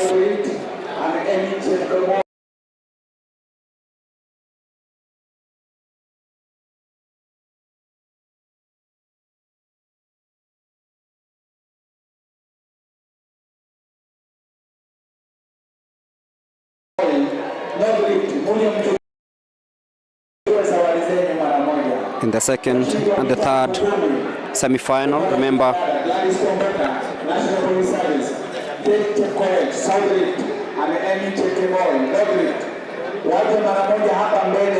6-7. Actually, it is 6 semi-finals of these 800 meters, so it will boil down to the times posted by each and every winner from each heat. So Abraham Gorton of North Rift, Cornelius Tuwei, Evans Kosgei, Lawi Kiplangat teachers, they hit the bell, is the man from KDF.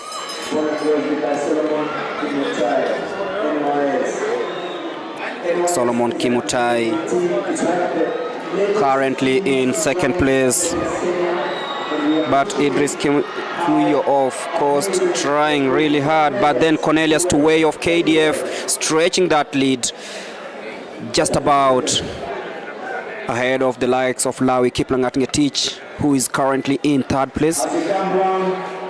It is KDF 1. 200 meters to go in the third semi-finals, men's 800 meters. It is Cornelius Tuwei still in the lead, stretching his long strides. As we watch Cornelius Tuwei, a man who has represented the country in many events outside the country. And it is Cornelius Tuwei who takes this one. Edward Kemboi. So once again, we want to appreciate our visitors. NYS also doing really nicely. We appreciate them as we tell them about Cameroon. 3 more hits to go. That's the next stop for the Africa, Senior Africa and Championship. Cameroon. Asante mwenzangu Paul, ni kwamba kumbuka mashindano haya ni mashindano ya kitaifa na ndio majaribio ya timu ya Kenya. In the fourth semi-final, we'll have Nicholas Kiplagat, James Geshuki, Norbert Columbus, Sabania Kiprono, Davis Luther Andalo, Amos Kibet Malakwen, and Simon Ojuang of Nyanza South.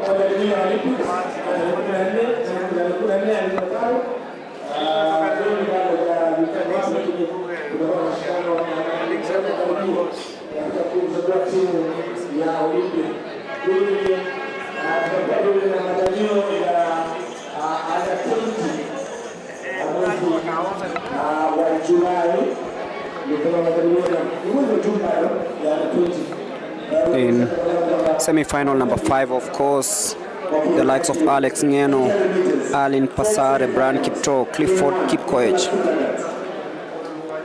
Kenneth Kipkemboi, Edward Kibet, and Cosmos Maloba. But in this one, hit number 4, Nicholas Kiplagat in lane number 1, James Geshuki of Nyanza South in lane number 2, Norbert Columbus of Police in lane number 3, Sabania Kipron of Central Rift in lane number 4, David Luther Andalo, Amon Kibet Malakwen, and Simon Ojuang of Nyanza South. That's the fourth semi-final, 800.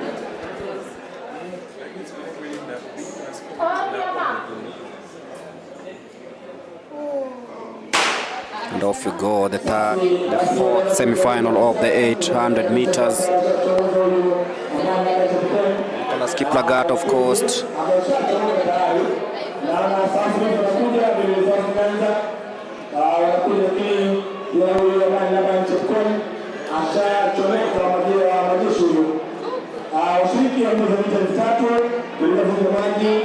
It is KDF hitting the front yet again. And it is Chepkony of the KDF.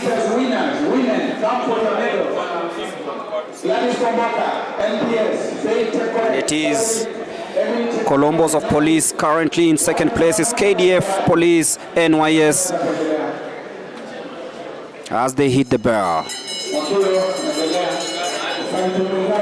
The Central Rifts, Abon Kibet Malakwen and Sabina Kiprono.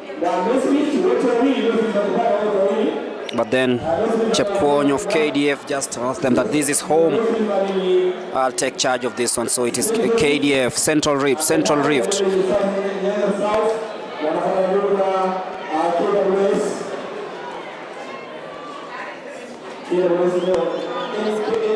So it is Chepkony of KDF.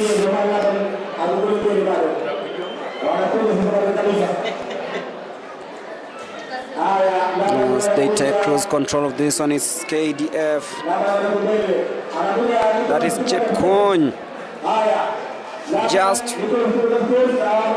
hitting the front, and it will be a win of 1 minute 47.80 seconds.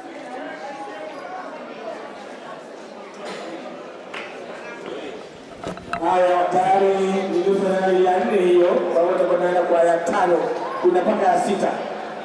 Kisha tuende kwa mbio za mita 3000 kuruka vizuizi maji kwa paka kina dada. Vile tunashiriki kwa mbio za mita 100 kuruka vizuizi kwa kina dada, na ndio na mita 110 kuruka vizuizi wanaume pia wao koru. Kisha tutakuwa tunaenda kwa semi finali ya mbio za mita 400, kisha mbio za mita 5000 wanaume. Mokio, thank you, Mokio. We continue to appreciate the presence of ADAP. We continue to appreciate the presence of ADAP. We can see you, we can see where you're seated. We can see where you're seated because you're here to make the sport clean. ADAP, the meaning is Anti-Doping Agency of Kenya. They are here to make sure that Mwanzia, you're running clean. Mokio, you're running clean, stay clean. Let's keep the sport clean. 800 meters. 800 meters, hit number 5. Hit number 5. Alex Ngeno, prisoned. Alex Ngeno, let's appreciate you. Alex Ngeno just landed from one of the golden leads. Lane 2, Ali Pasare, KWS. Brian Kupto, Central. Clifford Kipkoech, Northeastern. Kenneth Kipkemboi, Kati. Edward Kipkemboi, Northeastern. Cosmos Malova, Western. Fifth, semi-finals 800. We're ready for the semi-final of this one. Alex Ngeno, Prisons, Ali Pasarik, Brian Kipto, Clifford Kipkoech, Kenneth Kipkemboi, Edward Kemboi. Alex Ngeno, very diminutive figure. Alex Ngeno in second position. He just landed from one of the golden leads. In the lead now, Alex Ngeno. We wish him all the best in the year as we slowly appreciate some of these amazing runners.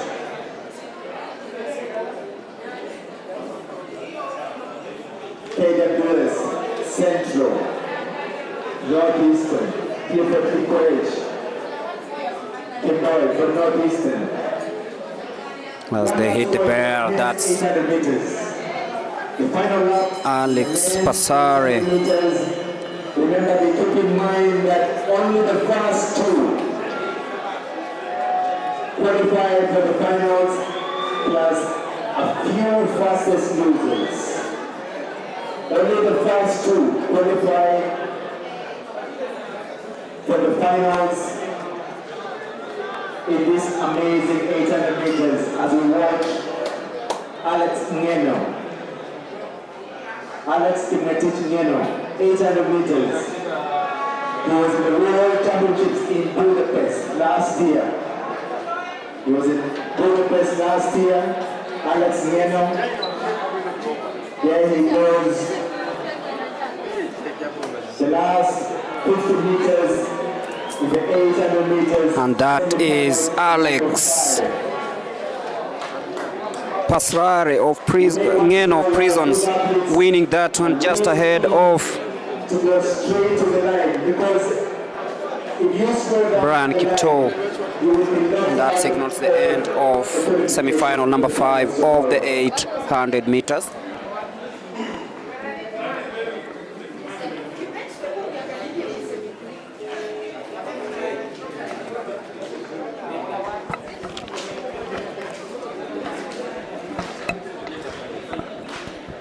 As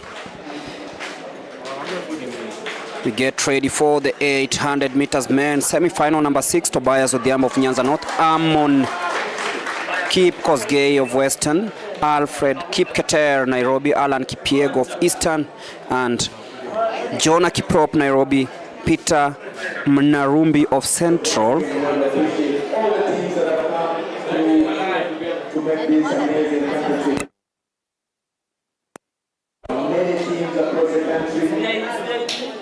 As we quickly move to the next semi-finals, the last one, game 1, Tobias Odhiambo, Nyanza North, Amos Kipkoste, Western.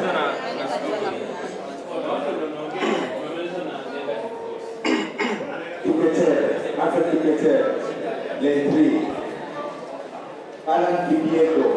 So the last semi-final of the 800 meters just about to begin here at the Ulinzi complex. We don't have their names on our table, but we have Central, Asante, starting. And you're ready for the last semi-final of the 800 meters, and off they go. Tobias Odhiambo of Nyanza North. There is Amos Kip Kosgei of Western, Alfred Kipketer of Nairobi, Alan Kipiego of Eastern, Peter Mnarumbi of Central, Jonah Kiprop.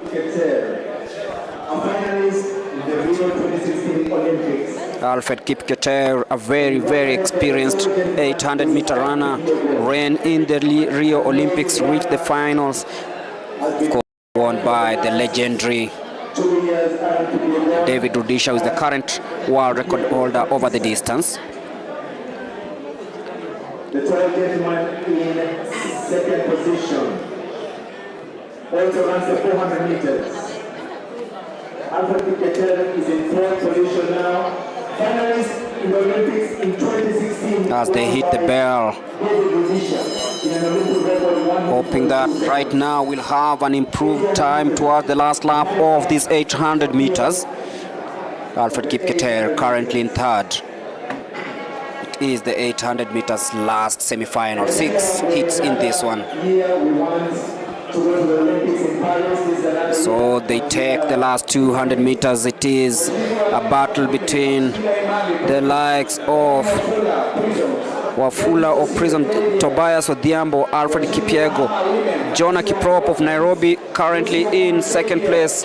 Alfred Keter now in takes matters into his own hands and now currently in second. Will he revive, rekindle the memories? It's Alfred Keter trying really hard in third place, but then this is going to be a very, very close one. For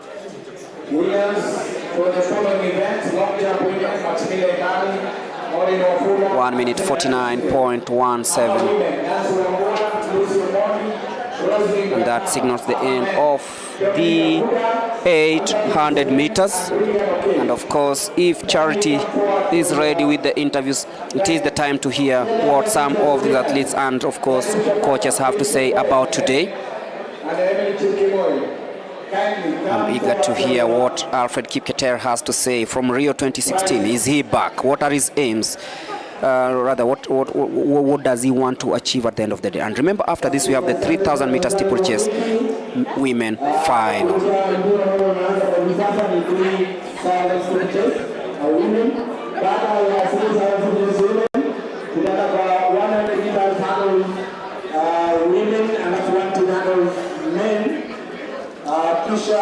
In the 3,000 women women final in the steeplechase, Maureen Chepkorir, Judy Jepkoech, Martha Chelimo, Fancy Cherono, Caroline Jepkorir, Gladys Wairimu, Oroba Wyvin Bina of Nyanza South, Maureen Jemasop Talam, Winnie Chesari, Edina Kibiwot, Joyce Kibiwot, Central Bundi, Masi Wanjiru, Gitai, and Nelly Gemeli. But if Charity is ready, I want to hear what Alfred Kipketer has to say about today. So Charity, take it away.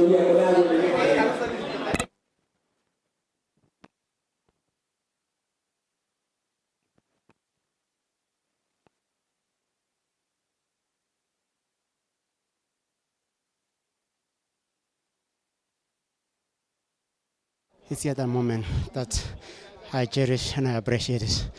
Representing them has always been grateful for me, the supportive they are, and also my coach, Jacob Langat.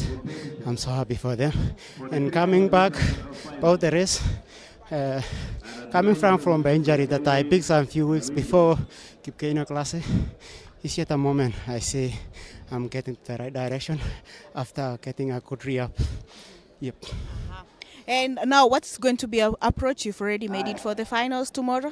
Yeah, the finals tomorrow is to make sure that I progress and represent Kenya at the Africa Championship. That's my prayers that maybe tomorrow I can progress to represent Kenya. Yep. Thank you so much. We also have Alfred Kipketer. Alfred, how has the race been for you? I can say that this has been a long year for me. And I can see that I have some improvement since I've been out for like 6 years due to injury. But now I can see I have some progress due to training. But when I was in training last week, I pulled up. But now I'm seeing that there is improvement, and I wish to be in a final so that I can weigh myself out. I'm in training. Your approach now, as this is the Olympic year, we have the Africa Championships coming up, and we also have the Diamond Leagues. Are we expecting to see you in any of the international races this year? I can say that I can't say anything right now, but by will of God, when my body responds, I can say I can be in both Olympic and in Africa, and some of outside Diamond League races. When my body responds, it's fine. I'll be okay. Yeah. Okay, all the best. Thank you. That was Collins Kipruto and Alfred Kipketer. They've both qualified for the finals tomorrow, where they'll be battling for a chance to be representing Kenya in the 800 meters championship, in the 800 meter finals, and hopefully they'll be able to bag the gold for Team Kenya. Now we are headed for the 3,000 women's steeplechase, which is going to be also like a straight final, because it could they could head up ranking athletes according to the timings they are finished. Over to you, Greg, as we prepare to take off. Of course, the names to watch in this one are the likes of Gladys Wairimu, the off Central. There's Caroline Jeb Korir, Fancy Cheron, of course, Martha Chelimo, Judy Jeb Koech, Winnie Chesari, Edina Jeb Kibiwot, Joyce Biwot, Jeb Kosgei, and Central Bundi. And that's the start of the 3,000 meter steeplechase, 7.5 laps. Greatly notable absentee because the one of the order is the play. Of course, the young guy, the also notable. The Moy, he was notable. And there's another here. Remember, this is an Olympic year, and of course, all our eyes are set on the Kenyan ladies.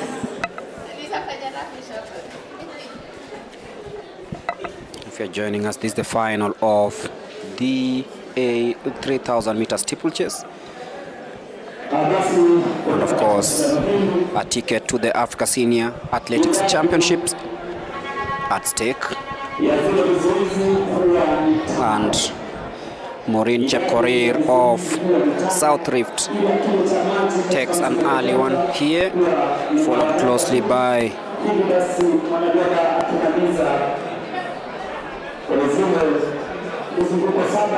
Martha Chelimo.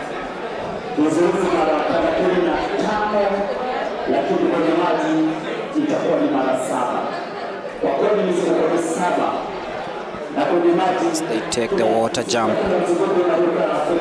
Very interesting, since the one athlete already dropping out.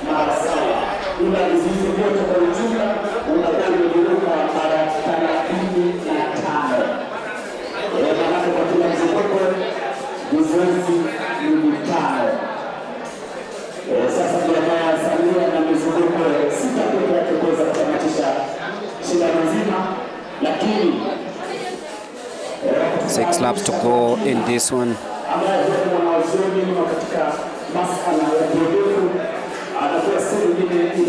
If you're joining us, it's the 3,000 meter steeplechase final for the women.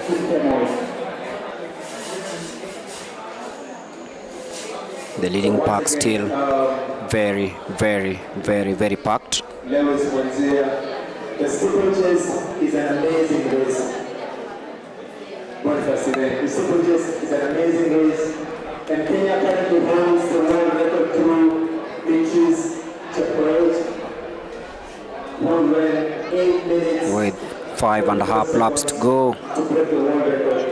In the women's But afterwards, we'll have the 100 meters hurdles semi-finals. washiriki wa mbio za mita 100 kuruka Ulinzi na mita 110 kuruka Ulinzi. Mpaka sasa you've already driven the corner. That is the last time for the 100 meters hurdles and 110 meter hurdles. 200 yards value. Fancy Cherono currently in second. She looks really, really comfortable.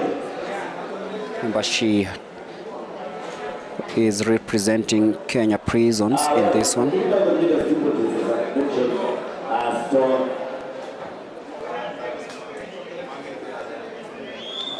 So watch out for Fancy Cherono. Also watch out for her compatriot Joyce Jepkogei.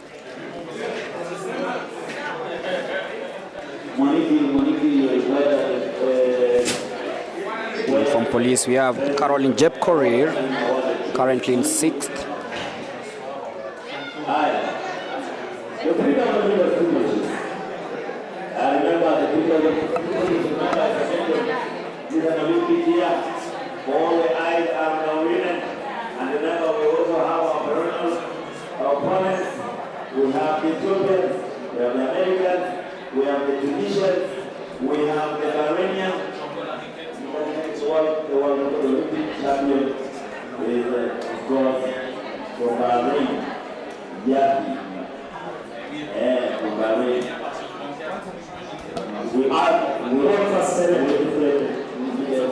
This KDF 1, KDF 2, and of course Fancy Charon of Prison Scene. Second place as we head towards the last 4 laps of this 3,000 meter steeplechase, which is a final. Okay,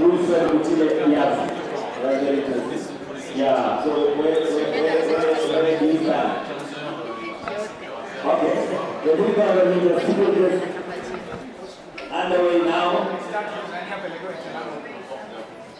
Seeing 4 laps to go.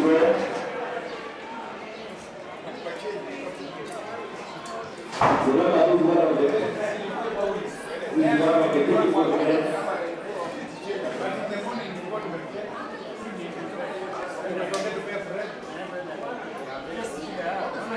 Marina Mangolo wa KDF sasa.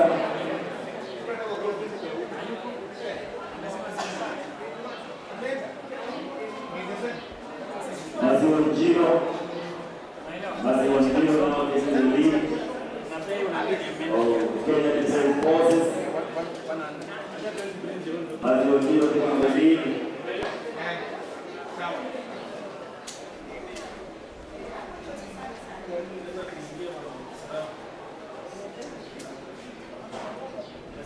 KDF taking the lead now.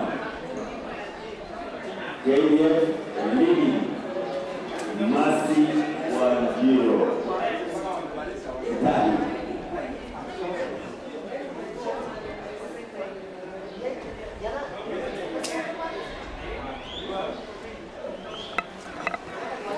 Lydia Wanjiru of KDF in the lead currently. And Fancy Charono surprisingly has fallen further back. I think there might be something happening to her. Quite unexpected. I'll be looking for Charity to tell us exactly what's happening down on the track. But Masi Wanjiru of KDF hitting the front.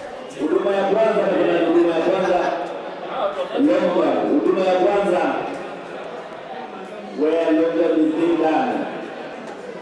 First aid, kindly.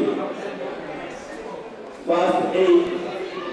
Yeah, Sanjana wanakimbia. The Red Cross team.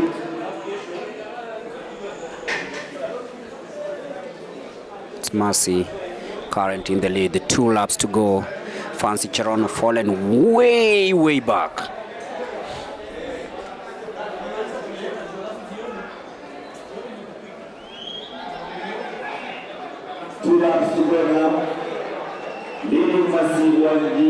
After this, we'll have the hurdles, both men and women.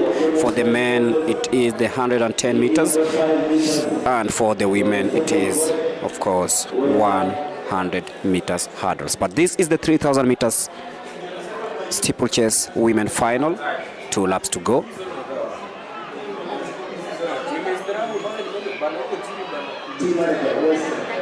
Team manager Western, you see Mr. Apondi. Team manager Western, you see Mr. Apondi.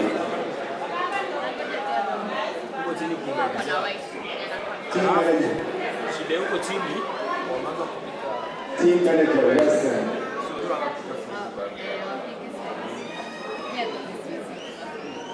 Student Mazio JDF, beautiful Center Reed.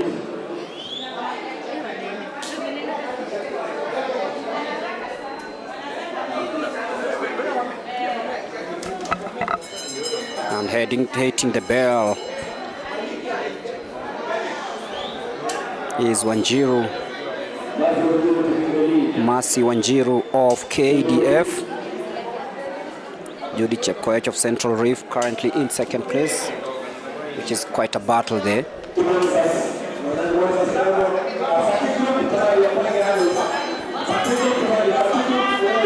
But it is Mercy Wanjiru Gitahi strongly in the lead. Mercy Wanjiru, will she hold on to the lead?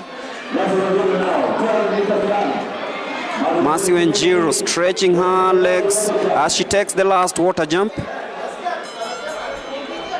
Takes it really, really nicely as she heads towards the home stretch. It is Mercy Wanjiru of KDF. She'll be taking this one. She's going to be the new national champion in the 3,000 meter steeplechase, and of course she'll be earning a ticket to represent the country at the Africa Senior Athletics Championships in Douala, Cameroon. Mercy Wanjiru, winner, 3,000 meter steeplechase, 9:45.09.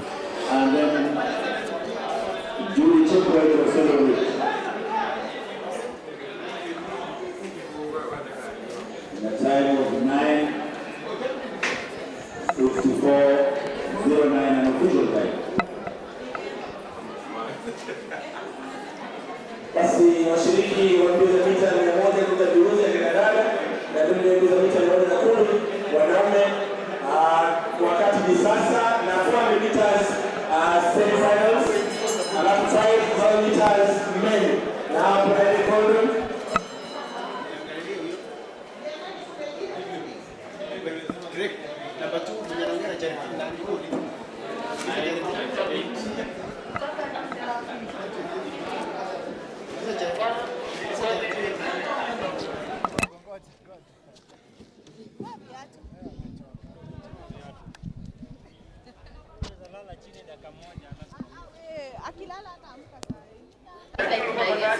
Charity, if you can hear me, please. Want to hear what is happening on the track side as we wait for the other athletes to complete the steeplechase.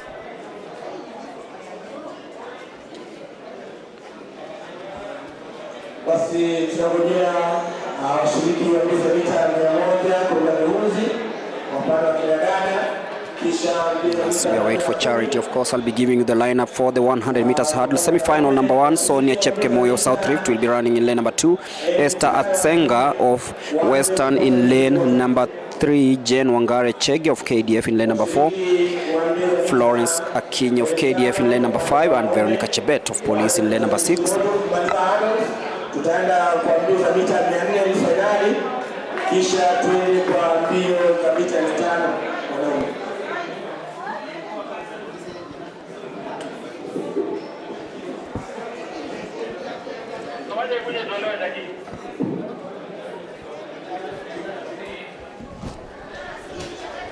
So we are ready. If Charity, you can hear me, then just take it away.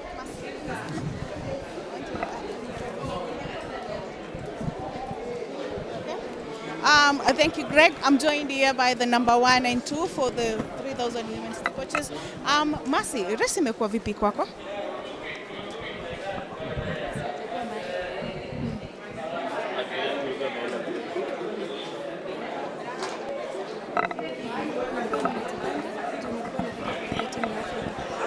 Cameroon. Sasa vile umekata unasikiaje? Nasikia vizuri, nashukuru Mungu. Ukishinda hiyo medal na dedicate nani? Nikishinda hiyo medal na dedicate mamangu na babangu juu wananipea moral kwa training. Okay. All the best and congratulations. Thank you. I'm also joined by the second finisher, Deruto. Race imekuwa vipi kwako? Race ilikuwa poa. Nilikuwa nimejipanga pia nikasema hata kama sitakuwa 1 but I will make sure niko body ya kwenda Afrika. So nashukuru Mungu. So narudi kwa mazoezi sasa proper. Ukirudi kwa mazoezi pengine utakuwa unaangazia nini sana sana? Maneno ya speed, naona speed yangu imerudi chini kidogo. So naenda kuwakia na hiyo na kuruka hizi. Yeah. Okay. All the best and congratulations. Thank you. We are also joined by Richard Matelong. Matelong is also a former champion in the 3,000 meter. He'll be helping me to analyze the women's race that has just ended as we prepare for the hurdles race. As we wait for the MC to put down the music. Matelong, karibu sana kwa Athletics Kenya Live. We're watching you from all over.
For the steeplechase women, I don't see much problem.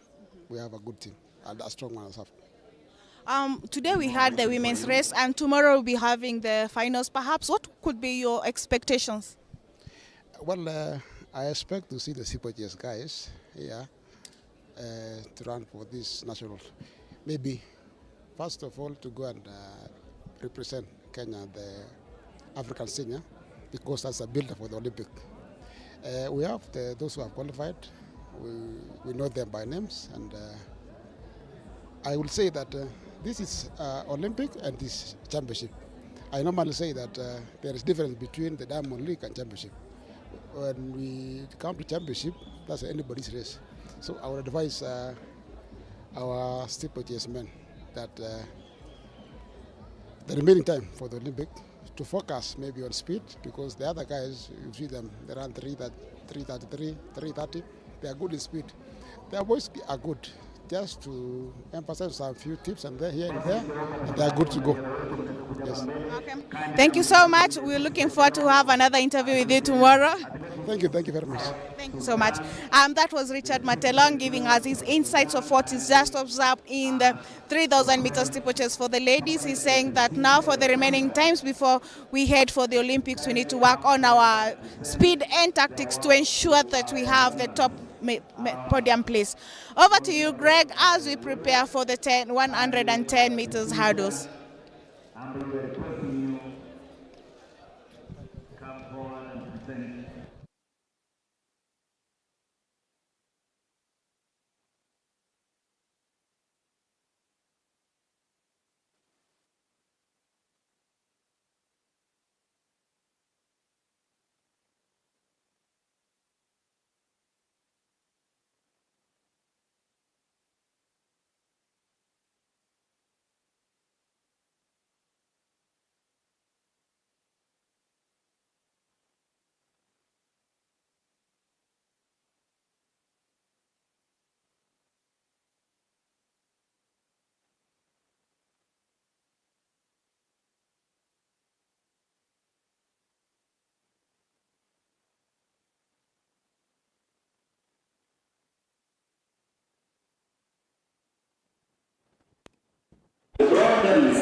It's the award ceremony for the winners for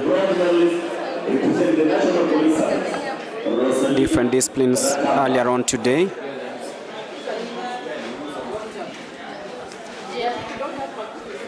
They'll be receiving their medals, of course. courtesy of Athletics Kenya. Lucio Mondi of Kenya Defence Forces.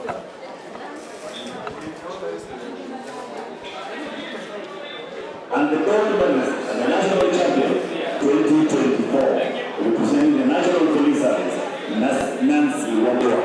Nancy Wambua, National Police Service. Of course, the new national champion.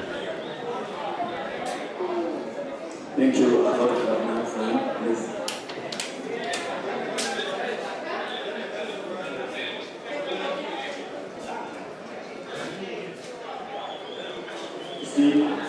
Steve kindly requesting to present. Amen. Come forward here. Dominic Abunda, came here.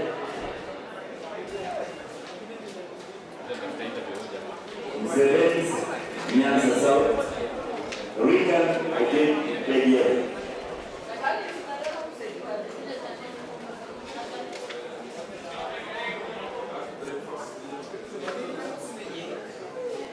The black medalists represent the Kenya Defence Forces. Regan, okay.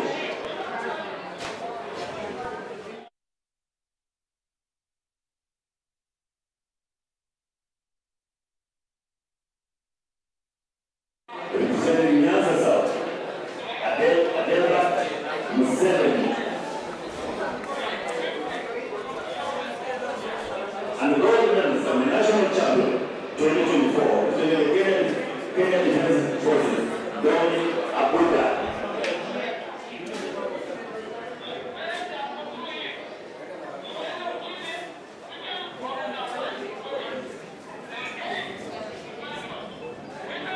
Thank you very much. Asante sana. Asante sana.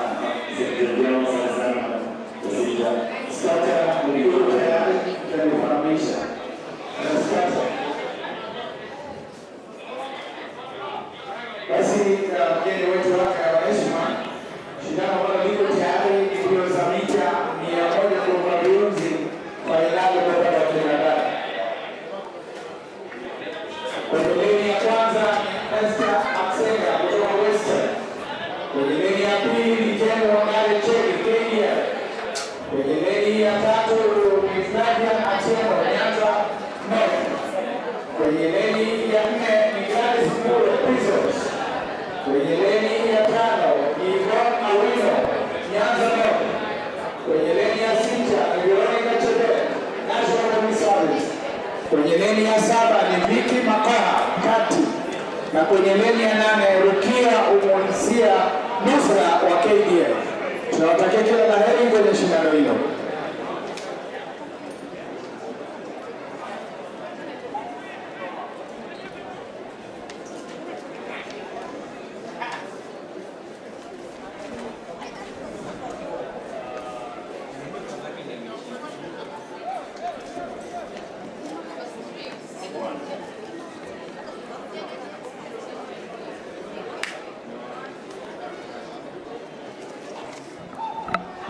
So the 100 meters women semi-final. It is the final. Esther Asenga, Jane Wangare, Flavia Natieno in lane number 3.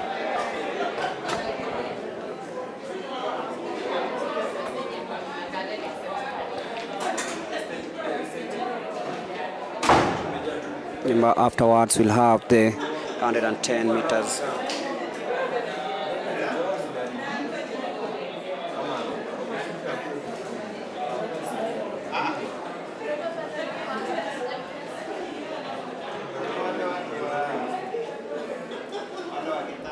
Men semi-final, but this is the 100 meters hurdles women final of the go smoothly, and you can feel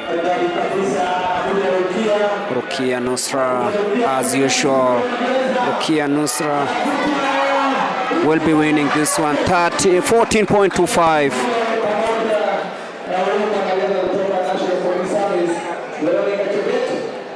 Rukia Nusra and Veronica Chebet coming second, and of course Rukia Nusra winning that one,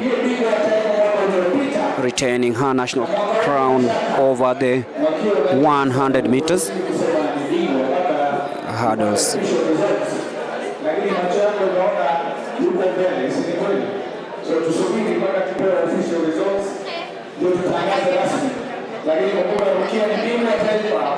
So we adjust our sets and gear up for the men's 100 and 10 meters hurdles.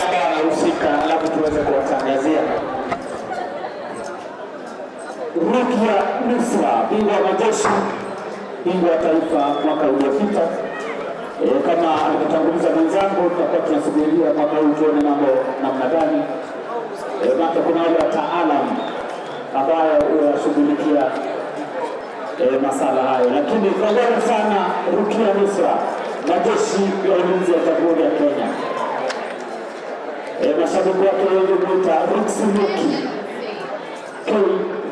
Asante sana. Baada ya shindano lao ama la kina dada, tunaingia katika shindano la wanaume likiwa ni mita